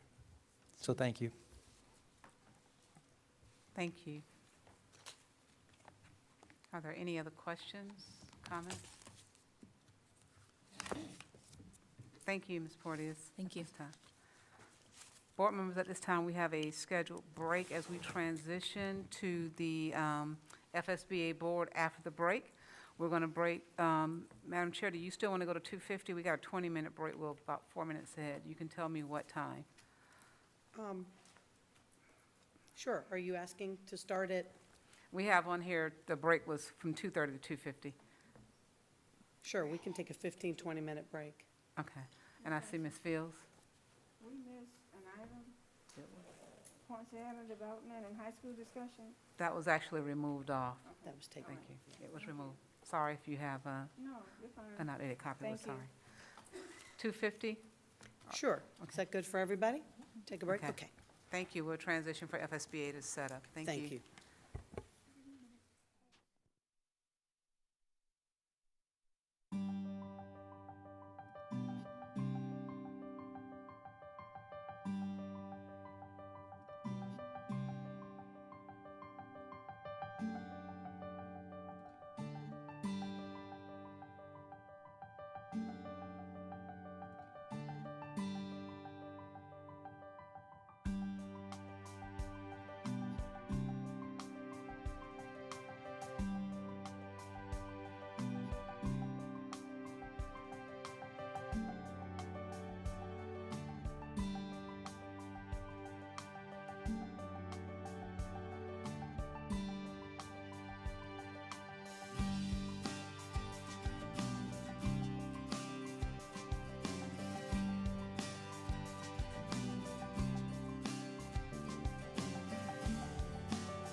Search Consultants, Mrs. Andrea Messina, Mr. John Reichert, and Mr. Bill Vogel. And we really appreciate all of your help and encouragement as we've gone along the way. This has been quite the journey, which I will talk about a little bit later on. And what an exciting time in Polk County Public Schools. And we thank you before we go into this for all your work and for everything that you've done for this board. So without further ado, we're going to get started. So board members, I wanted to start by reviewing the process for our superintendent selection, which will take place at our board meeting tonight. Our consultants will be available to answer any questions as necessary this afternoon, as well as this evening. So let's go over how the board will discuss and vote at our school board meeting tonight. First of all, public comments related to the selection of our next superintendent. By the time we get to the item on the action agenda, we will already have called for those public comments. I will do that in the normal place where I ask for public comments for items on our agenda. Next, the board will have as many rounds of discussion as necessary to ensure that all board members have the opportunity for sharing each of their comments. Then there will be one round of discussion with each board member speaking. And I would like to ask that each person gets an opportunity to speak before we begin our second round of comments. Then we will have a second and/or a third round, if needed, until all of our board members have the opportunity to share all of their comments this evening. Please limit your comments to around 5 minutes for each round. And also, please be considerate of the comments that are shared this evening, because each of our finalists, their families, their colleagues, their district employees, and their community members are probably going to be watching to cheer them on and support them for this most important decision that we're going to be making. So I would ask that we be positive in the comments in which we share this evening. When the discussion rounds have concluded and we've gone through our rounds of discussion and there's no further comment by any of the board, then I will call for a motion. Based on the vote of that motion, we will either have identified the new superintendent or we will need another motion, and I will walk us through that at the time. Once the board has agreed upon a selection, I will ask the board for authorization for myself as the chairman and Attorney Bridges to begin negotiating the contract with our selected superintendent. Just selecting a superintendent doesn't secure a new superintendent. A contract must be agreed upon. This also serves as the next step in the search process. Board members, do we have any questions? I have a question. Yes, ma'am, Mrs. Fields. Okay, so when we get to the last part of discussion and someone is ready to make a motion, Yes, ma'am. and we know that the majority of the board members are in support of that candidate, but we might have two that might not be, when do we see if we can get a 7-0 consensus for the person coming in? When do we do that? Okay, Ms. Messina, would you help us with that? Sure. If you didn't hear her question, what she was asking for is, let's say we take a vote and there's a majority vote, and let's say it's a 5-2 vote, just for argument purposes. Ms. Fields, let me know if I misrepresent your question. Her question was, if we wanted to make it a 7-0 vote instead of a 5-2, when and how would we might do that? And so what I would say to you is, not everybody might want to make it a a 7-0 vote. I do appreciate the question because I always think a superintendent's going to have a better foundation with a 7-0 vote. So the person, and Mr. Bridges, you can join in on this piece if you don't mind, but the person who was one of the two who did not vote no could then ask the chair if they could take another vote. So I'm going to ask you, Mr. Bridges, to weigh in on that, please. That is appropriate, and it has occurred in Polk County in the past in superintendent searches where the initial vote was not unanimous, and then the chair simply asked if there was anyone who had voted nay who wished to make a motion for a unanimous verdict, if you will, a unanimous vote on the nomination. And the occasion, off the top of my head, I don't recall which superintendent it was, but on that occasion, all 7 board members voted in the affirmative after the second. It was for Leroy. And to be clear, it's not necessary, so it doesn't have to happen, but it certainly is something that it would give the new person a vote of confidence, for sure. Right, and it's not necessary. You're absolutely right. And I'll have comments later when it's time. But we have 5 good candidates. So I would hope at some point in time that we could do that. But you're right, we don't have to. But I think it's definitely worth considering. Okay, and so then I would ask you, oh, yes, go ahead, Ms. Fortney? I'm sorry, quick question.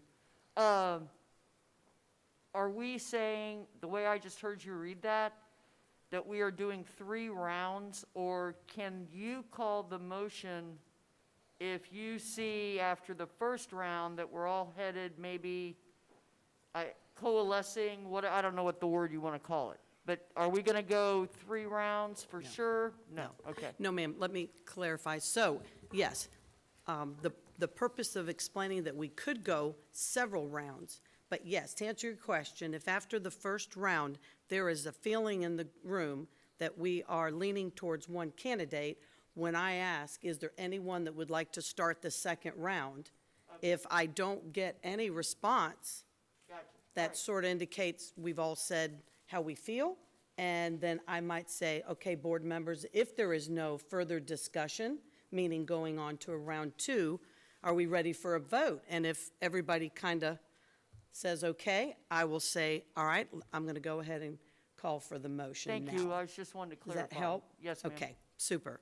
And then what I would ask you, going back to Mrs. Fields' comment, that if it is a, blank to blank, with the ayes being greater than the nays, I would simply ask that if you're a nay, any of my colleagues, that you speak up to me and say, Board Chair, I was a nay in this vote, right? And I would like to change my vote. Could we go ahead and vote again? And then I'll be happy to call for the vote again, and then we could take it. Does that please everybody? Okay, perfect. Madam Chair. I got hands. Yes, Mr. Wilson. So there were a lot of folks in our community that helped with this process, and I have somewhat prepared comments that I want to make, and I want to thank a lot of people. So I'm not sure I can keep my comments under 5 minutes. I would offer this. I will be happy to forego comments in the second and third round so that I can, share all of my thoughts. I was kind of timing it a little earlier, and it's probably closer to 7 or 8 minutes. Okay. I think that's important. Even do if too. all of us say thank you, Yes. it's very not important. enough. It's I not agree. enough. So here's what I would say. The way I've prepared mine is my comments when we are discussing the finalists is only about the finalists until we vote. After that, we can have our normal board reports, and that's where I've included my thank yous, if that helps. But it's up to you. The whole point of the 5 minutes was to keep the focus during the discussion on only the 5 finalists so we could arrive at a decision. I understand. I respect that. So that's what I will do. I do have a comment, though. Sure. I think it goes without saying that this decision we make this evening is not a decision that I'm making or any board members making. It's a decision made by the board. And I think it goes without saying that every board member here will be fully supportive of whoever this board chooses. So I'm not sure that we're going to get a consensus vote. I just want to say that up front. Thank you for that, Mr. Wilson. Sure. Okay. Yes, Dr. Allen? So the rounds, just for a point of clarification, is there a particular structure that you would like for us to, because everything at this point has been in that chronological fashion. Are you expecting us to sort of walk through our comments in that same vein? So I know in the past, we've done starting with District 1, going through District 7, and then second time we did it District 7 through District 1 to try to be fair and equitable. Tonight, however, I'm not going to do that. I would prefer to simply say, when the time is right, board members who would like to begin by sharing their thoughts with us tonight. And I would ask you to share your thoughts on the finalists at that time so that we can make a decision, save the thank yous and all that for your board report if possible, because they're all watching, the community's watching, everybody's excited to see what this board decides who's going to be leading our district going forward. Does that help? But I don't have a prescribed, I'm going to sort of let y'all, if you raise your hand and you want to go first, then I would recognize you to do so. It does. And I think I was alluding to, as we pinpoint our comments per each finalist, should we be walking through as those applications came in, right? That's what we've been doing thus far. I think that's a personal decision. I'll be real honest with you. In my case, I will be going through, I have prepared comments on all 5, but I've done them in the order in which that number, number 20-something. Correct. That's how I'm giving it, because that's really the way everything has been done this entire time. The only thing that switched a little bit was we went from a number system to a lettering system, finalist A, B, C, D, E. But up until that, it was the number. So I personally am doing it that way, but board members, this is your individual flavor. So however you want to begin talking, it is up to you. Great, thank you so much. Anyone else? Ms. Reynolds? I guess I just have a question for clarification. I thought our meeting during the work session was more to talk about the process and do thank yous. Is that, so it's, okay. I had planned to do that here. Yes, and then me too. discuss So- later, so just making sure. However, some wanted to do it Gotcha. at the board meeting. So what I've done for today, I've prepared my own thank yous like y'all, right? And after we get done with this, then I was going to go into my thank yous, or ask one of y'all to start.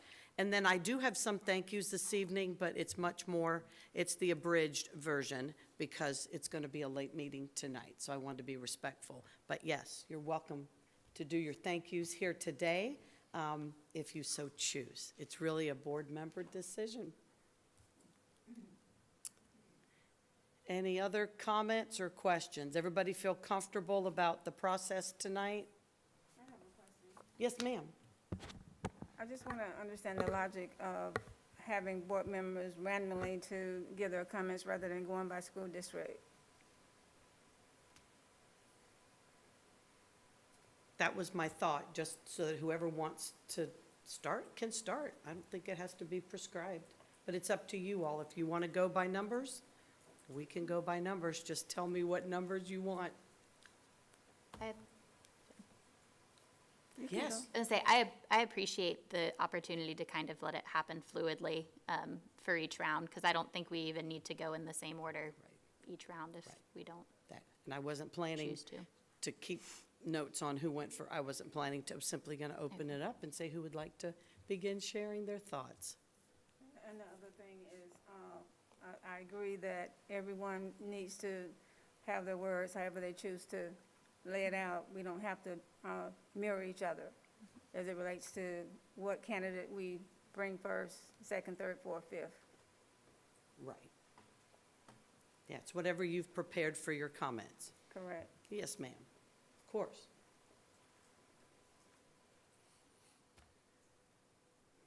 Any other comments, questions, concerns? Anybody else? We're good? Move forward? Okay. So what I was going to do, and Ms. Messina, help us. Is there anything else that we've missed, something else we need to account for? Do you have any other advice? I think we're ready for tonight. I'm excited about it. I think I speak for everyone. We're all excited, and I know. hope you are too. It's been a wonderful process. Okay, what I would like to do now, tagging off of Mr. Wilson, is to thank a lot of people for their time and talent during this amazing superintendent search process. And this is lengthy, so please bear with me. I'm trying to make sure that I include everybody, but as we all know, I'm going to do my best, and if I've left someone off, y'all can write me a note or signal or something. I'm trying to incorporate as many people as I can and say thank you today, because this was truly yeoman's work on so many individuals and so many organizations in our county. I can't tell you how much feedback I received from each of the candidates about the quality and the support of our business community. They were just so impressed. So I say that ahead of my thank yous to let you know what a difference each of you have made in the short contact that you've made with our finalists. Okay, so I'm going to start. The first group that I want to say thank you to is our, if you remember them, our wonderful superintendent sleuths. Those are our students who work so hard with the videos and the promotion to get out the message that we were looking for a new superintendent of Polk County Schools.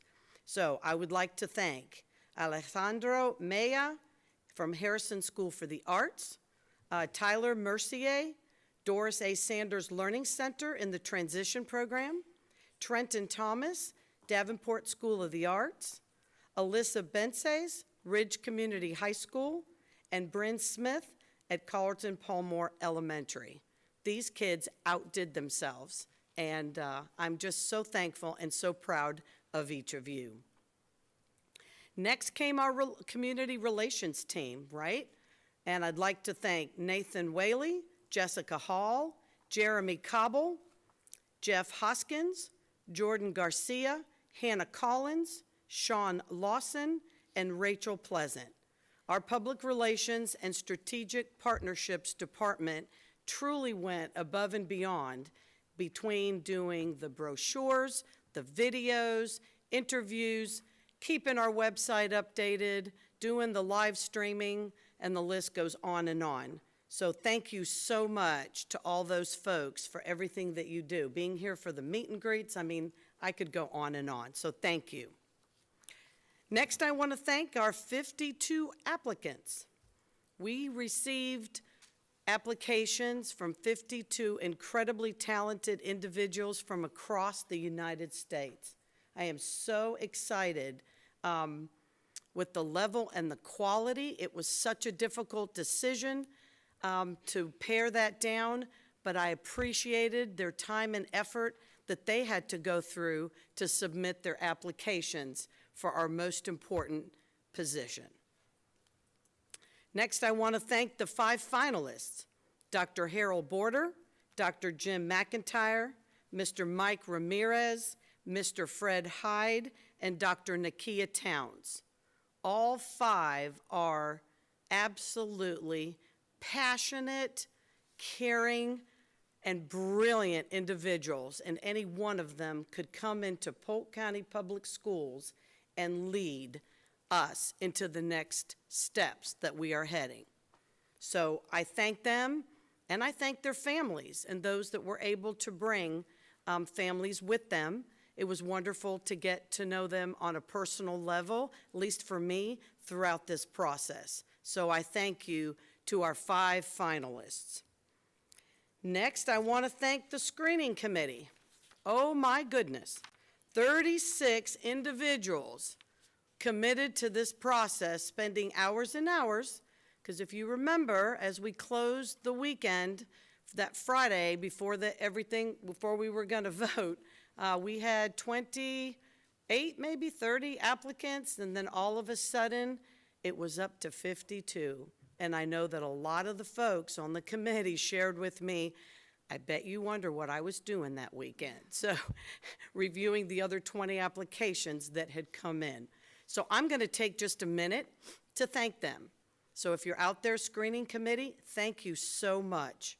Doris Moore Bailey, Ashley Bell Barnett, Naomi Boyer, Lisa Burke, Gary Clark, Dr. Craig Collins, Terry Coney, Susan Copeland, Derek Fiecher, Sarah Frederick, Angela Garcia Falconetti, Tiffany Godsur, David Halleck, Danny Higgins, Dolores Johnson, Grady Judd, Ann Kerr, Travis Keys, Eddie Lake, Christine Lally, Kim Long, Sean Malott, Bishop Willie Mincy, Larry Mitchell, Ana Rivera, Laura Rodriguez, John Ruffin, Christine Samuel, Commissioner Martha Santiago, Justin Sharpless, Corey Skeets, Hal Wallace, Kyle Wyndham,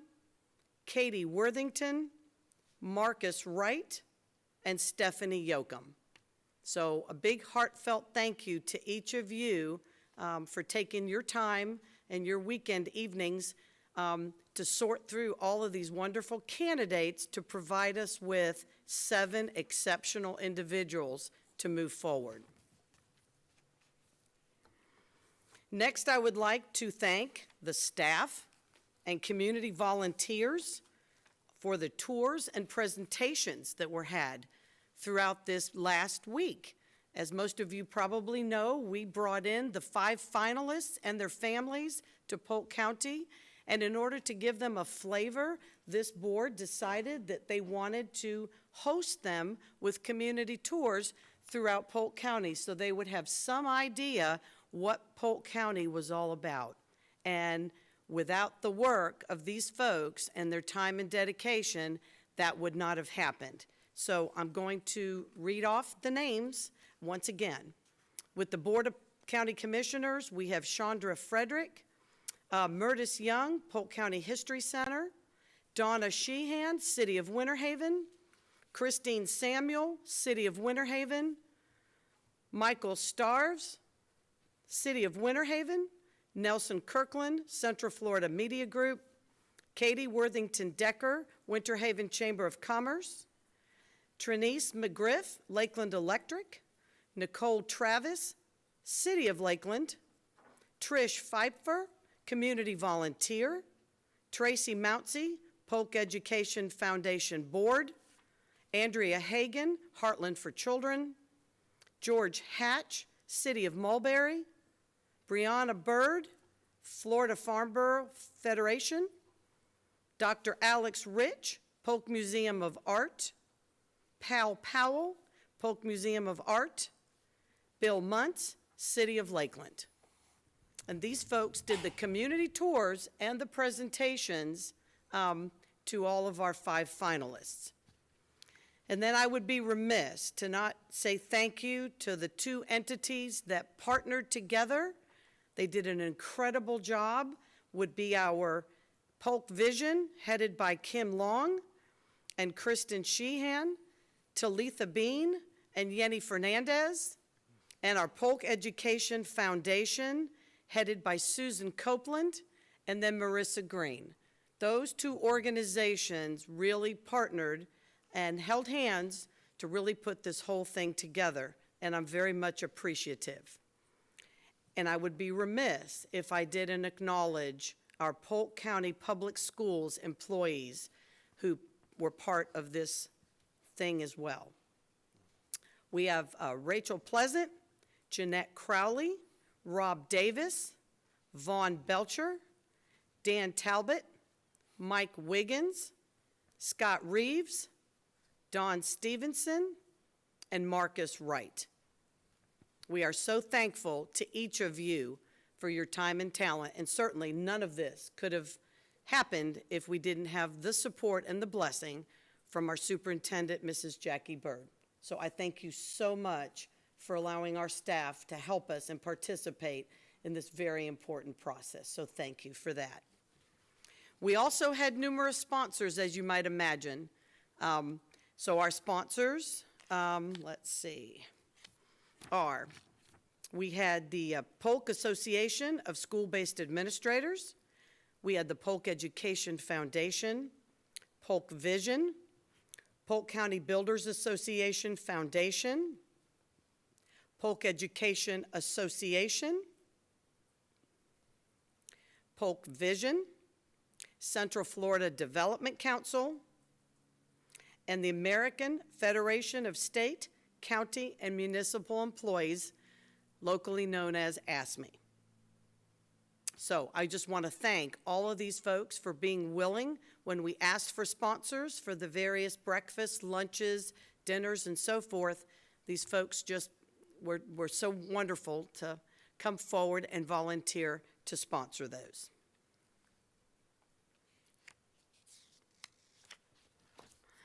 Next, I would like to give a special shout out and thanks to our sheriff. Sheriff Grady Judd and his dedicated law enforcement team went above and beyond the call of duty because he so much cares about the next person that's going to be in our superintendent of schools. And I know that his relationship with Mrs. Bird has been exceptional, and he wanted to make sure that that legacy was continued. So Sheriff Judd, we thank you so much for partnering with us in this process. Next, I want to thank Mrs. Jackie Bird, our superintendent, and her staff, Mr. John Hill, Mrs. Tedra Porteous, Mrs. Wendy Winchester, Mrs. Yvette Vega, Miss Alyssa Stone, and Mrs. Elizabeth Warren. I mean, we just couldn't do it without you and helping us and working together. It's truly been a team, and we really appreciate all your time. Late night calls, late night emails last night. Those things just happen, and I really appreciate your commitment and your loyalty to our school district, so thank you. And of course, I would be remiss to not give a shout out to our school board staff. Mr. Wes Bridges, thank you so much. Mrs. Carol Matthews, thank you. And Miss Linda Baldick. We really appreciate how you've worked with us all and created a team, and we're excited to move forward. So thank you very much. And our devoted and talented consultants, the Florida School Boards Association, I can't say enough about Mrs. Messina, Mr. Reichert, and Dr. Vogel. You all have done an incredible job in working with us to begin to move forward in this process. And I mean, it's been almost a year. I know we didn't start formally meetings, but we were in discussion back in April and May. So we're right at a year in the discussion, and you've always been there for each of us. I know, there's 7 different board members with 7 different needs and thoughts and ideas, and you've always been there for each of us. And I would highly recommend your organization to conduct this type of a search. You're very candid, you're very transparent, you're very dedicated. It was truly the most comprehensive interview process that I personally have ever been through. And I learned a lot, and I thank you for that.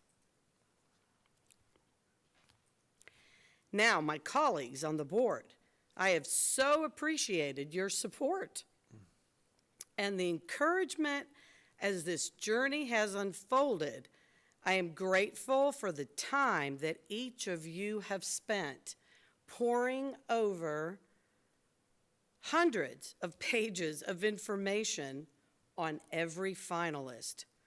I truly believe, board members, that we are poised to make an incredible impact on the future of Polk County Public Schools with our decision tonight.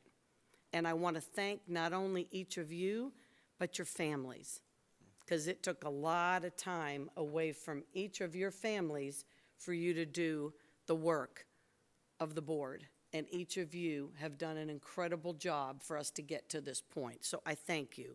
And at this point, I say, as I usually do, onward and upward we go, and I'm very excited about this evening. So at this point, I'd like to open it up. Whoever would like to speak and go forward, yes, go ahead, Mr. Wilson. Thank you, Madam Chair, and thank you for that comprehensive acknowledgement of our community, because it really was an exceptional commitment by our community, and everyone came together. You know, we may disagree about some of the fundamentals of education in this county, but when it comes right down to it, we're all on the same page, and everyone wants to see an exceptional school district here in Polk County. So mine won't be that comprehensive, but I do have a few folks that I'd like to thank. First of all, I'd like to thank the Florida School Boards Association, Andrea Messina, Dr. Bill Vogel, John Reichert. This was an incredibly smooth process, and you made that happen. And you brought to us remarkable candidates. I mean, we were really blessed with some truly outstanding candidates, so thank you so much for that. I want to thank the Citizens Search Committee and all the effort that they put into this search process. They vetted the candidates and forwarded to us just a remarkable pool of candidates to choose from, and so I can't thank them enough. There were a few folks that reached out to me and asked me if they could serve on this committee, and I was a little surprised by that, but they know who they are. I won't mention names, but I just want to thank them as well. I want to thank the Polk Education Foundation, Susan Copeland. They provided lunch during those very long days, and it was we had some exceptional lunches. We did. And I want to name the companies that provided those lunches. They did that gratis, and I'm very appreciative of that, Abercrombie, PA, and Charm City. I want to thank the American Association of State, County, and Municipal Employees, or ASCME. They provided lunch one day, and they had the best mac and cheese I've had since I don't know when. It was outstanding. So good. The Polk Education Association provided breakfast for us each day. I want to say thank you to them, the PEA. Also want to thank Sheriff Judd and the Sheriff's Office. They did a remarkable job of background research for us that was incredibly helpful to me. So again, just want to thank the Sheriff and his office for that. All of our community members that stepped up and helped out, and Chairman Cunningham mentioned those folks by name. Thank you so much. Our district employees who stepped up and helped out, a huge thank you to them. And last but not least, Polk Vision, Kim Long and her staff, you know, they did a remarkable job of making sure that the candidates had an opportunity to view our county and see the gems in our county. And that was just a remarkable situation where everybody came together to help out, and just can't say thank you enough. And lastly, as part of that, we had the Polk County Builders sponsor dinner one night, and then the Central Florida Development Council sponsor a reception. So it was truly a community effort, and I know we can't say thank you enough to everyone who was involved. So thank you, Madam Chair. Thank you, Mr. Wilson, for those very kind words. Who would like to speak? Ms. Fortney. I'm not going to repeat everybody, but I truly did notice, and it was just a joy to have those relationships with most of them, be able to reach out to them and get actual feedback from them, because that is the most important thing to me. And I want to especially thank my 23 schools. They showed up for the community meet and greet and the employee meet and greet. I recognized many. And by the way, Mr. Wilson, Bubblicious Barbecue he's a bus driver for us. Yeah. And I wanted to shout out to Bobby Moody because I remember him in 9th grade. And anyways, I won't go into that. But the bottom line is I want to thank the schools in my district for openly engaging in this process, and other of your districts of folks that I know. I feel like I have learned so much, especially the interview process and the one-on-one. One candidate, I will not name names, but I wrote the entire time I was in there because the ideas were so well thought out. And, you know, and I want to do a personal shout out to Susan and Linda, because they kept me going as far as giving me cheat sheets to reach out to board members from across the state and different states. it was just really very enlightening, and I take personal responsibility for doing my homework and want the public to know that I'm going to go with my heart. So that is all. Thank you, Ms. Fortney. Who would like to go next? Ms. Fields, go ahead. I'm not going to repeat the names and the categories that you guys have already covered. I would like to thank the community members who came out on the 2 evenings, especially with COVID. A lot of those people had not been out since March of last year. So it was like a reunion for many of them. So I want to thank them for coming. I also want to thank the folks who went onto the website and made the comments that we've been able to read today, hopefully before we have discussion. And I also want to thank all the staff that Ms. Cunningham mentioned, and include Susan Worthington, because she was very impactful in a lot of the work that was done as well. And I think, and you all were awesome. Thank you for your service to the school district. And as I said a few minutes ago, we have 5 good candidates, and I've been involved in all the searches, and we've never had 5 good candidates at one given time. That's true. And that says a lot to me.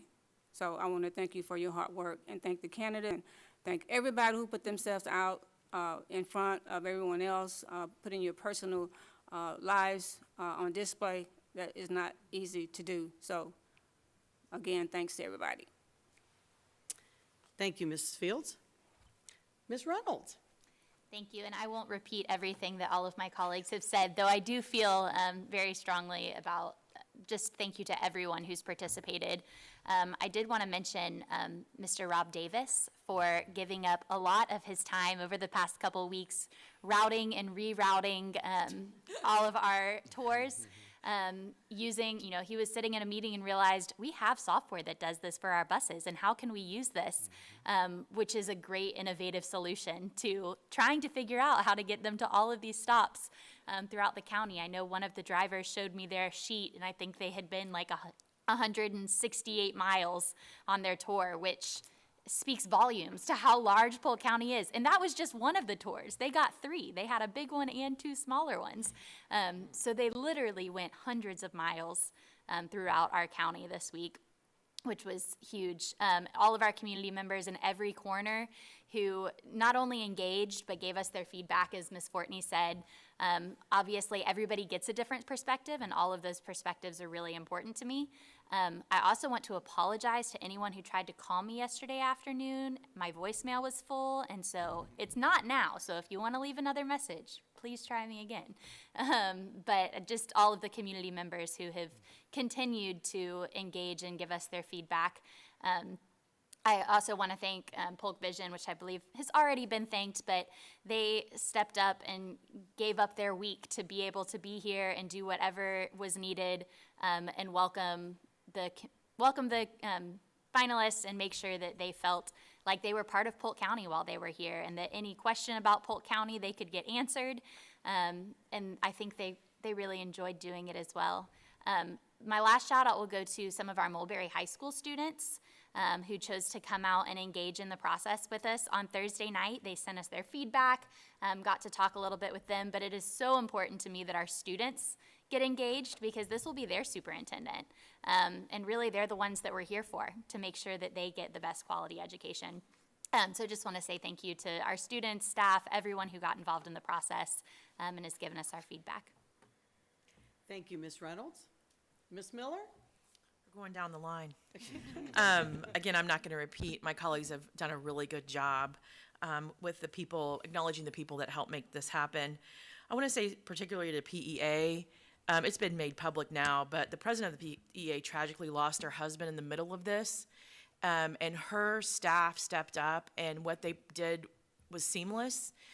People showed up and gave feedback, which I thought was important. It was comforting to know, I know for her, that the process carried on. So I want to recognize the members of PEA that were supporting Mrs. Yoakum. Also, the Polk Education Foundation, Susan Copeland and Marissa Green, and Marcus, who isn't PEF, but I think Marcus is everywhere. I appreciate what they did, just being here the entire time, finding chairs that were more comfortable for us as we stayed here for 12 hours. That was a lot into this. You know, we talk about our families. My daughter didn't see me. I left before she got up, or when she was at school, and I came home when she was in bed, and that was only for a few days. And I think about our staff, you know, that do that on a regular occasion, and the sacrifices they make. So listening to the staff feedback was very important to me. I got a lot of calls, a lot of meetings. I had coffee 3 times yesterday. But I appreciate the community's input, because that's what matters. You know, you get a lot of phone calls when things aren't working, or they're telling us how to do things, armchair quarterbacking decisions, or what's happening. But I really give special attention to the people that took their own time to come and be part of this process. The students, Danny Higgins called and said, "Hey, can I bring students?" And I said, "Please, what a wonderful idea." We had a student there going to Girls State, and this was a great part of her learning process. So I think that's what Polk County is about. I was encouraged to see our county commissioner and president of Polk State College and people really interested in what was happening here. And it gives me hope that it is Polk County Public Schools will remain a focus and engage throughout the county, and it is one vision. I think I'm gonna steal that from Polk State College, that it is one vision across 17 municipalities. And I saw that with people showing up. So I just want to thank the people that got that much involved. I always ask people, where are you in this process? And so I think they turned up. And the feedback, I can tell you, this is close. I've been in the community while these decisions were being made, but I was a community member, and I won't name which one years ago. But I remember leaving and thinking, is that all they have to choose from? They're going to have to make the best decision with what they have. And I was nervous as a community member. I'm sure the board was very nervous. But I can tell you that is not the case this time. 5 solid candidates that could run this district, which makes it another problem, because then you're like, I need all of them. How do I keep them all here?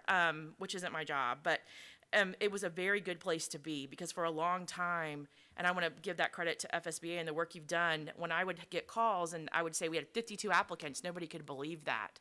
And also to the people that bothered to call from states away with either, hey, wait a minute, I didn't know they were leaving, and please don't take them. Or, wait a minute, you should kind of know the issues we had so you can, you know, be aware of them. And it was very important to hear both sides. So I just appreciate all the work that's gone into this. It really has been one vision. And this is, you know, even though it's very, you know, stressful to go through the process, I really think it's going to be transformational, and we're looking forward to continuing our move forward. So thank you for everyone that was involved. Thank you so much, Mrs. Miller. Dr. Allen? Thank you, Madam Chair. I'm curling my toes because I'm so excited and nervous. My hands are sweating. This is so exciting. What a process to go through. We hired the FSBA out of a fairly significant group of consultants, and we were so appreciative. I knew I was going to connect with Andrea right off, because she's over there writing left-handed, and, you know, left-handed people really connect, so I knew that visionary spirit would guide us well. So you all have exceeded our expectations. So thank you. Thanks for the commitment to those in this room. I mean, you spent so many hours with us through that process as well. I see Kimberly Moore. She's just over there hanging out as well, so quiet. But she was right there with us around the table. Marissa, there's so many people out there. Kate, I see you as well. To me, that is so affirming when we have so much of our community.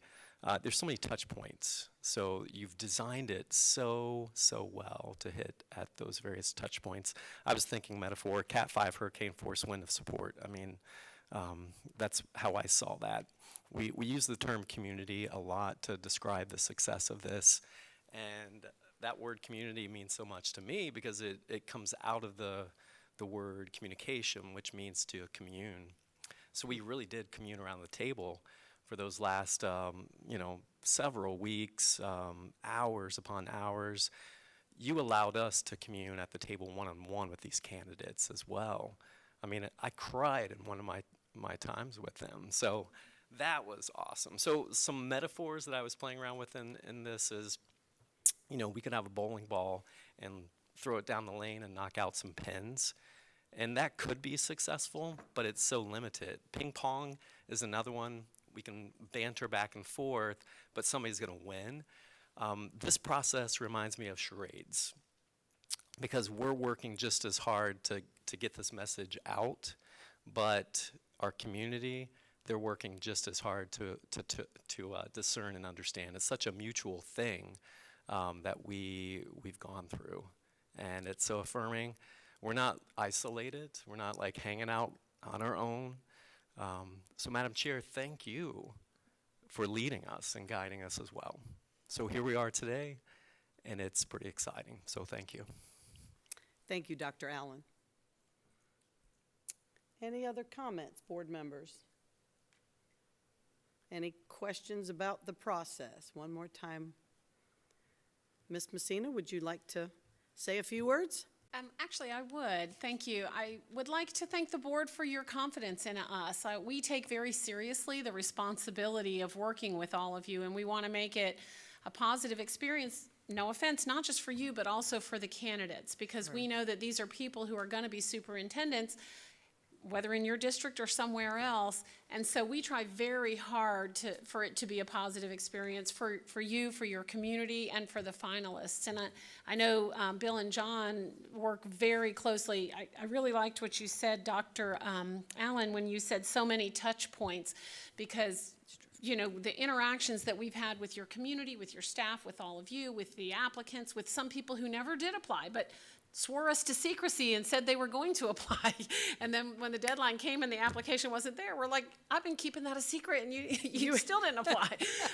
So just a lot of touch points on the way, but it really, really is our honor to work with a board during this time, making this most important decision that you'll ever make as board members. So thank you so much for your confidence and for giving us the opportunity to work with you. Gentlemen, I don't know if you want to say anything? Say a few words. Thank you. Okay, well, thank you so much. I know we've all appreciated the process, and it's been quite the journey, and I'm very excited for the next step. And I just want to say, I guess we're going to go ahead. I don't have anything further to discuss today unless there's any questions. I do know that last work session, I'm changing the subject. Mr. Wilson requested a discussion today on the policies, and I understand that Superintendent Byrd got with you, and those will be forthcoming when Mrs. Dodge is able to be with us. So I just want to make sure we're good, because I wanted to follow up on that since you did request that publicly last time. We have a few items that will be coming before us at the May 11th that Superintendent Byrd has indicated today during our work session, so we'll follow up with that. And is there any other? Yes, Mr. Wilson? We can, yes, sir. Absolutely. I can do that. Sure.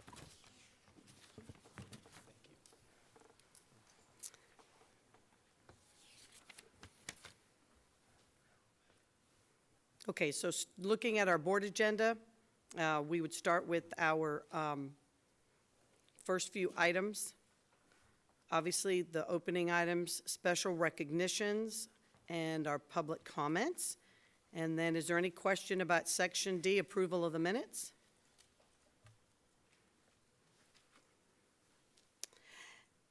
Any questions regarding Sections E, F, and G, the consent agenda? Yes, Mrs. Miller. I have a few on the consent agenda. Sure. Number 9, the Florida virtual agreement.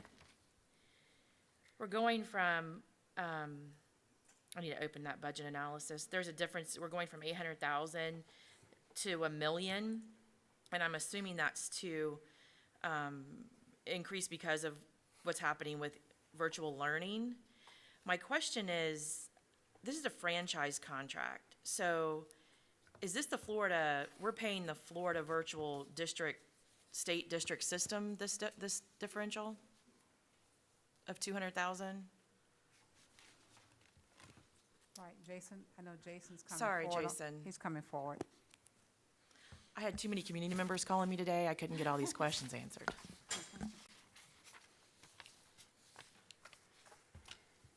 So I won't make it too complicated. But, but Florida Virtual has, That's what he said. they have, I thought I heard Jason, okay, sorry. Florida Virtual writes most of the curriculum. There's not really another vendor out there. So that's why we pay them a franchise fee for the curriculum we use. That Online. Polk Virtual uses? Yes. We pay Florida Virtual a franchise fee to create Polk Virtual curriculum. Not all classes, I was trying to keep it simple, but yeah, yes, that is, Okay. that, not all classes, but most, and that is the same across all districts. Okay, don't go anywhere. Number 14, which is the addition to the Lakeland Employee Health Clinic. Can we just talk a little bit about that? I think people would want to know what we're doing. That's not you, that's Angela Usher. Sure. No, I'm not in charge of this, but. Okay, while Ms. Usher's coming up, go ahead. Let's hear from Ms. Usher, and then we'll. Yes, we're doing an addition to the Lakeland Clinic. It'll be more offices, another lab room, and another waiting room. It's about $850,000 from LCI. The architect is Mark Parlier, the builder is Miller Construction, and we're just getting ready to start that. Thank you. I had another facilities question. Okay? This is only because consent agendas are difficult, but they're usually very critiqued. Okay, So it helps me to have more information. Number 16, we are, the work on Babson Park Elementary. It says documents are available to review. Are those documents usually attached, or? No, they're big documents, they're Okay. plans, so we have them in the office. But there, we're moving the administration building up to the front of the school for more safety, and we're taking the classrooms to the back. The Charter District also gave us $200,000 towards that $850,000 for that change. So this is something that we've agreed upon together was a priority for them? Right, that's correct, Okay. I think that's my all structural, our facilities questions. I do have number 25, the purchase of the benefit administration software for almost $2 million. The amount is $360,000 for years 1 through 3, and $367,000 years 4 and 5. Can someone give us a little bit, I see them coming, give us a little bit of information about how this, I'm assuming this is an efficiency that may help us financially and with efficient matters, but can someone give us a little bit more information on what that system will do? Yes, ma'am. Yes, thank you, Ms. Miller. I'd be glad to do that. This is really an efficiency matter. My staff is all working on paper right now for almost 13,000 employees, not including almost 18,000 covered lives. And that includes the manual printing and preparation of 1095s, all of the paperwork involved with beneficiary changes, anything of that nature. So this would be bringing us up to more of a 21st century platform. It has already been coordinated, as you know, through the Meridian project. Meridian is also supporting this, because the data is actually going to come from SAP and come over to the benefit portal and then go back again for deductions and accounting. So this will make it an easier access, easier to use system for staff inside the ma'am. district and employees that may Yeah, and need it's information. there actually is a app the employees will be able to use. So this is going to be quite a cultural shift for our employees. But they will have 24/7 access to the app. They'll be able to upload documents and everything with a camera and all of those processes. So it's going to be a huge improvement compared to what right now, employees have to look at their paycheck and try to determine what their coverage looks like. And then they have no idea what carrier, they don't know if they have the right card, they're not sure about their enrollment. So all of the benefit documentation associated with this, with our plans and benefits, will actually reside on this platform. Do you think that'll save us any staff hours, like as far as time? Yes, I'm hoping it'll be much more efficient. I'm looking forward to using staff more to educate and be more proactive with some of the education and other things that we're trying to do. We spend over $125 million on our health plan, and so it's something that we really can do a lot more education and be a lot more proactive with than we currently are, because right now we're just locked into doing transactions. Right. So, and there's a lot of human error too, which is very frustrating for our employees. Because they just aren't able to get the service that they really are entitled to. Thank you. My last question is number 26, just because of the amount of not to exceed 13 million, Jason. Can you talk a little bit about the purchase of instructional materials and how often this is done, and how we're not exceeding 13 million for the McGraw contract.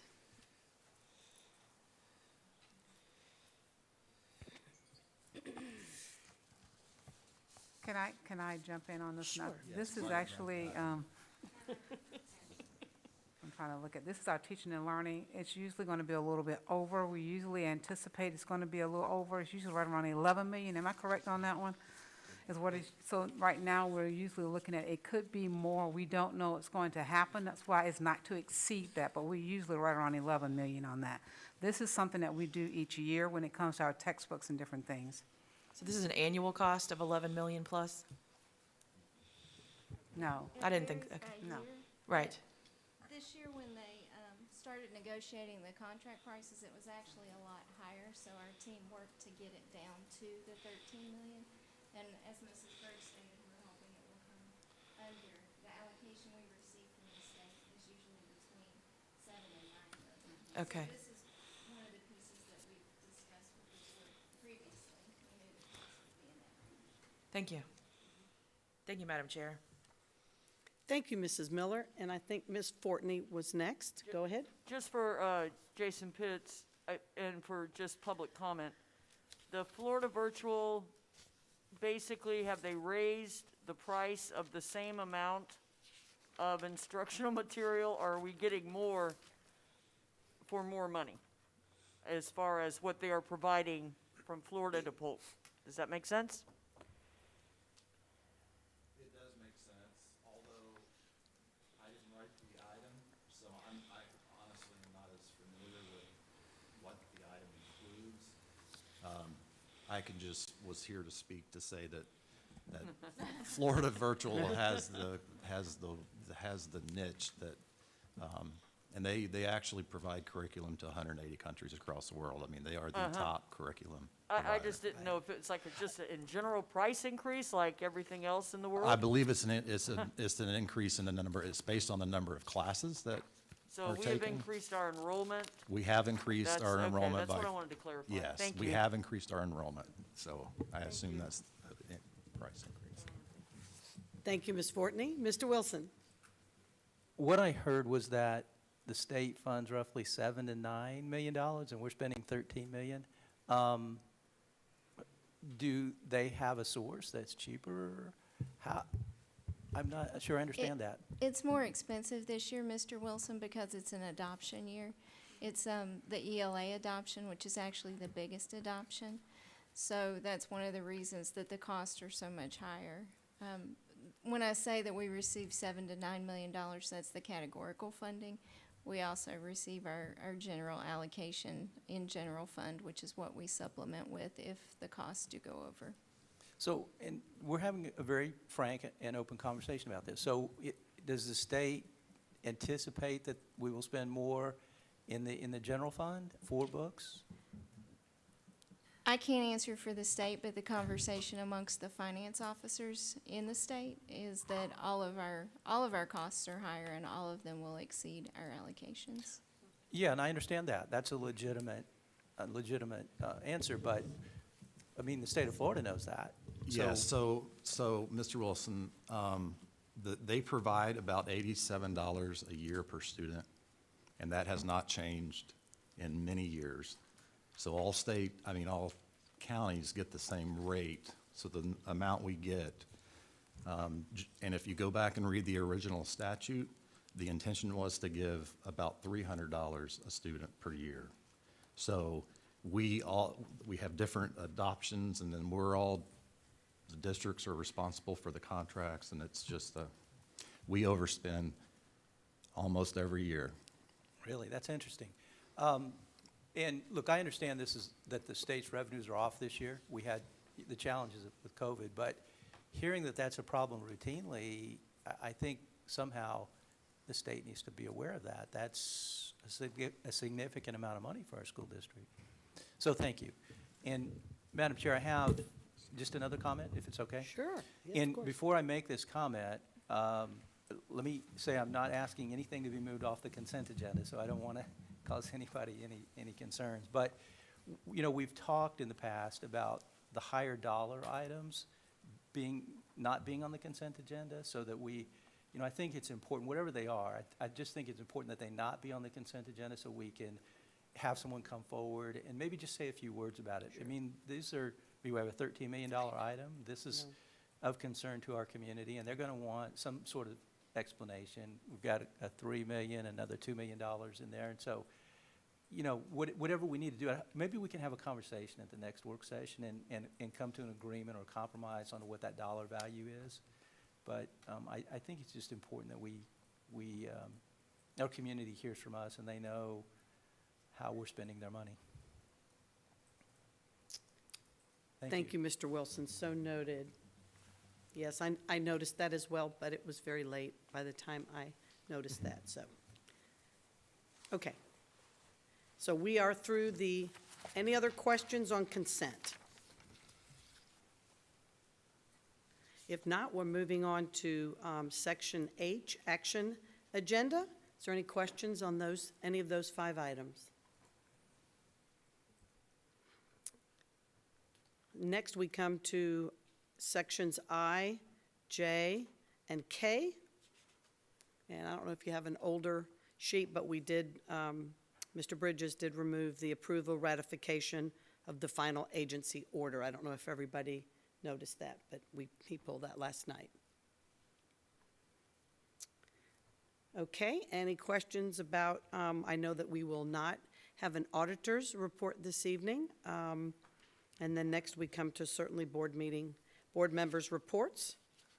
And that concludes our agenda. Okay, next is old business, new business, and I'd just like to say a few things. Number one, most of you know that our executive administrator, right, Susan Warbington, provided her resignation letter effective as of this coming Friday. And she has not been back to the office since last week. And so I will be meeting with Mrs. Porteous to discuss tomorrow what our next steps are in moving forward. And then I will apprise the board. I have asked to receive a copy of the job description for our executive assistant. And once I get that, I will forward that, or Ms. Linda will forward that to you for your purview. And then it would be my understanding that we would move forward as quickly as possible and put that position out there as a vacancy to the district employees. So I just wanted to let you know we're kind of on top of it. This has been a huge process with the superintendent search coinciding. So I wanted to let you know those discussions have taken place, and I hope to have some updates for you hopefully by the end of this week. So I thank you for your patience. I have a question. Oh, yes, ma'am. Okay, so I would like to know the process once the job description is given to each of us, and I would assume that the position would be advertised, and what the step is as far as board involvement, because this is a position that we would have to vote on as a board member, I would think. It's not a position that one person determines. It should be a group effort. So I want to know, I know that we are dealing with a time-sensitive issue. I know that someone else needs to be in the office, I understand that, but I want to make sure that before any decision is made on who gets that position, that it is brought back before the board. Absolutely. That is the way I do business. I'm happy you do. I just want to make sure. Okay, sounds good. Any other questions regarding our executive assistant? Okay, that's all I have for today. Do we want to go through is there any new business? Let me ask. Yes, Ms. Fields? I would like to know when are we going to start working on the evaluations for this year for the staff? I know that with COVID, we were not able to be on time for evaluations, and now we are almost at the end of a school year. And also would like to know when are we going to start addressing issues that come on evaluations. A lot of the things that continue to be on evaluations of staff is year after year after year. Recommendations are made. I know I've made recommendations as it relates to certain staff, what I think needs to happen, but we never have discussion. And so to me, we're just turning a blind eye to it. That's just my opinion on the matter. So I have two questions: staff evaluations, and then when are we going to start discussing issues or things that we think staff need to be working on from year to year? Okay. And it might not be today. Today might not be the time to discuss it. Sure. But I strongly believe that it needs to be discussed. Certainly. Well, I think I reached out to Ms. Byrd to find out when does she do hers at the district office, and I think you said August? Is it usually August or September? When do you do your annuals? We'll start in the spring, like I'm getting ready now to. Getting ready now, even before the year's over? Yes. Okay, so I was thinking we can do it in June, July. It's really up to the board. What's the pleasure of the board? When would you like to do the 2021 staff evaluations? Anyone? Yes, Ms. Reynolds. Could we maybe get it in June and have it due beginning of July so that they'll have it going into the upcoming school year? Okay. Prepare in June for July. Certainly. And then I think the next question that Ms. Fields had was, how do we address the concerns that are outlined in the staff evaluations? So that is really up to us if we want to sit down as a group or more than one person and provide that feedback. I would be willing to entertain that if you would be comfortable, if there's certain things you want to speak to certain ones about. I think that's individual. Like if I had a particular, pardon? Oh, sorry, I was. Oh, if there's a particular area that you feel needs to be addressed by a particular staff member, I feel that when you've done your evaluation, you're welcome to discuss it with them. I know that's how I have handled it in the past, because when I get them, they're all compiled, obviously, and we just did them. Been board chair 18 months, and we just did our evaluations last week, and I think you all know why if you read the evaluations. So going forward, if you want to decide, we can decide as a board how you want to go forward. But I would think if it was me doing it and I had issues with an individual and during that performance review, we talked about it, then I think each board member has the right to go in and talk with them individually, because you have the firsthand experience that I don't. I don't know how the others would like to handle that. Yes, Ms. Miller?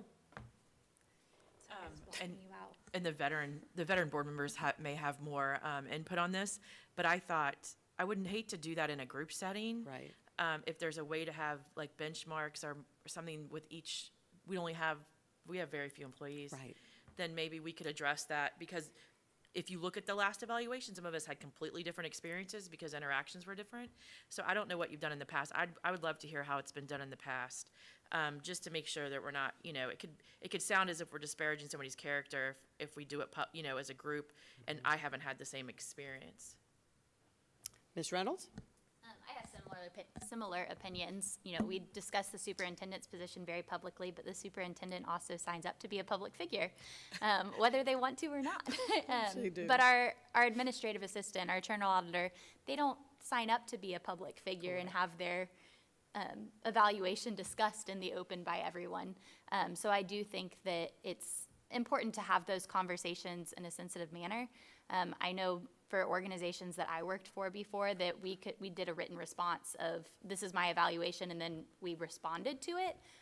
So I don't know if there's an opportunity for, once they receive their evaluations, our staff members to respond to the comments, just so that we know that what's their plan to correct some of the things that come up over and over again. Because it's not a very communicative process. It seems to be very one-sided, but I would love to get feedback on, and are there reasons for why things are always the same? Would love to hear more in-depth from them.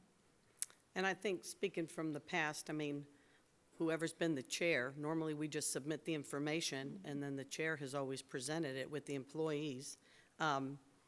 at least to my knowledge, having been chair before. But then when I wasn't chair, then I didn't get privy to those conversations. I simply submitted my information and my comments, and I would assume that, you know, they were discussed with the employee. So, Mrs. Fields, to your point, I can do whatever you'd like, but I'd like to suggest that, you know, we don't do it publicly. I think that's a one-on-one individually with that individual staff member, as we would do to give them that privacy of one-on-one with them. And then I agree with Ms. Reynolds. I think maybe a little statement or something, if they wanted to write something back and say, hey, I've had this opportunity to meet with board member X, Y, or Z, and here's where we are, and here are some things that I hope to do to be able to improve that. So, Well, historically, we have had a situation where there was an employee who was not functioning to the level that they needed to, and we ended up having to put that person on a personal development plan some years back, and I'm not going to get into names and all that. So at some point in time, if an issue is there and it's continuously on the evaluation, it's going to have to be a group discussion. Okay. Because we can't have private discussions amongst ourselves. So I understand that we don't want to discuss, but when you put it in writing, at some point in time, it's still public record, so people can still get what's being said about the staff. So like I said today, we don't have to make a decision today, but I think it's something that we need to address. thank you, Mrs. Fields. Any other comments? Yes, Ms. Reynolds? I just briefly want to mention, so you guys can start thinking about it, but just as a reminder, our FSBA Board of Directors seat and advocacy member seat are up in June. Currently, I have the honor of serving as both. But at You're our doing such a great at job. our May board meeting, we will need to revisit that.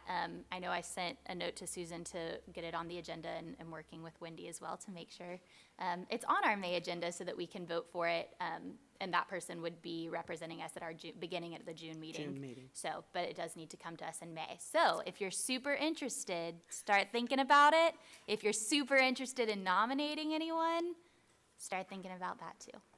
Wonderful. And we thank you for your service. You've been a wonderful advocate and a wonderful board member, and we appreciate all the time and effort that you have put in to serving on that board, and you've been great. So, and we'll definitely have it on the agenda for the May 11th meeting. Anybody else? Okay, seeing no other comments, we will go ahead and adjourn our work session. I would say that Ms. Bird would do it, but I'll go ahead and do that. So our meeting is officially now adjourned. Thank you.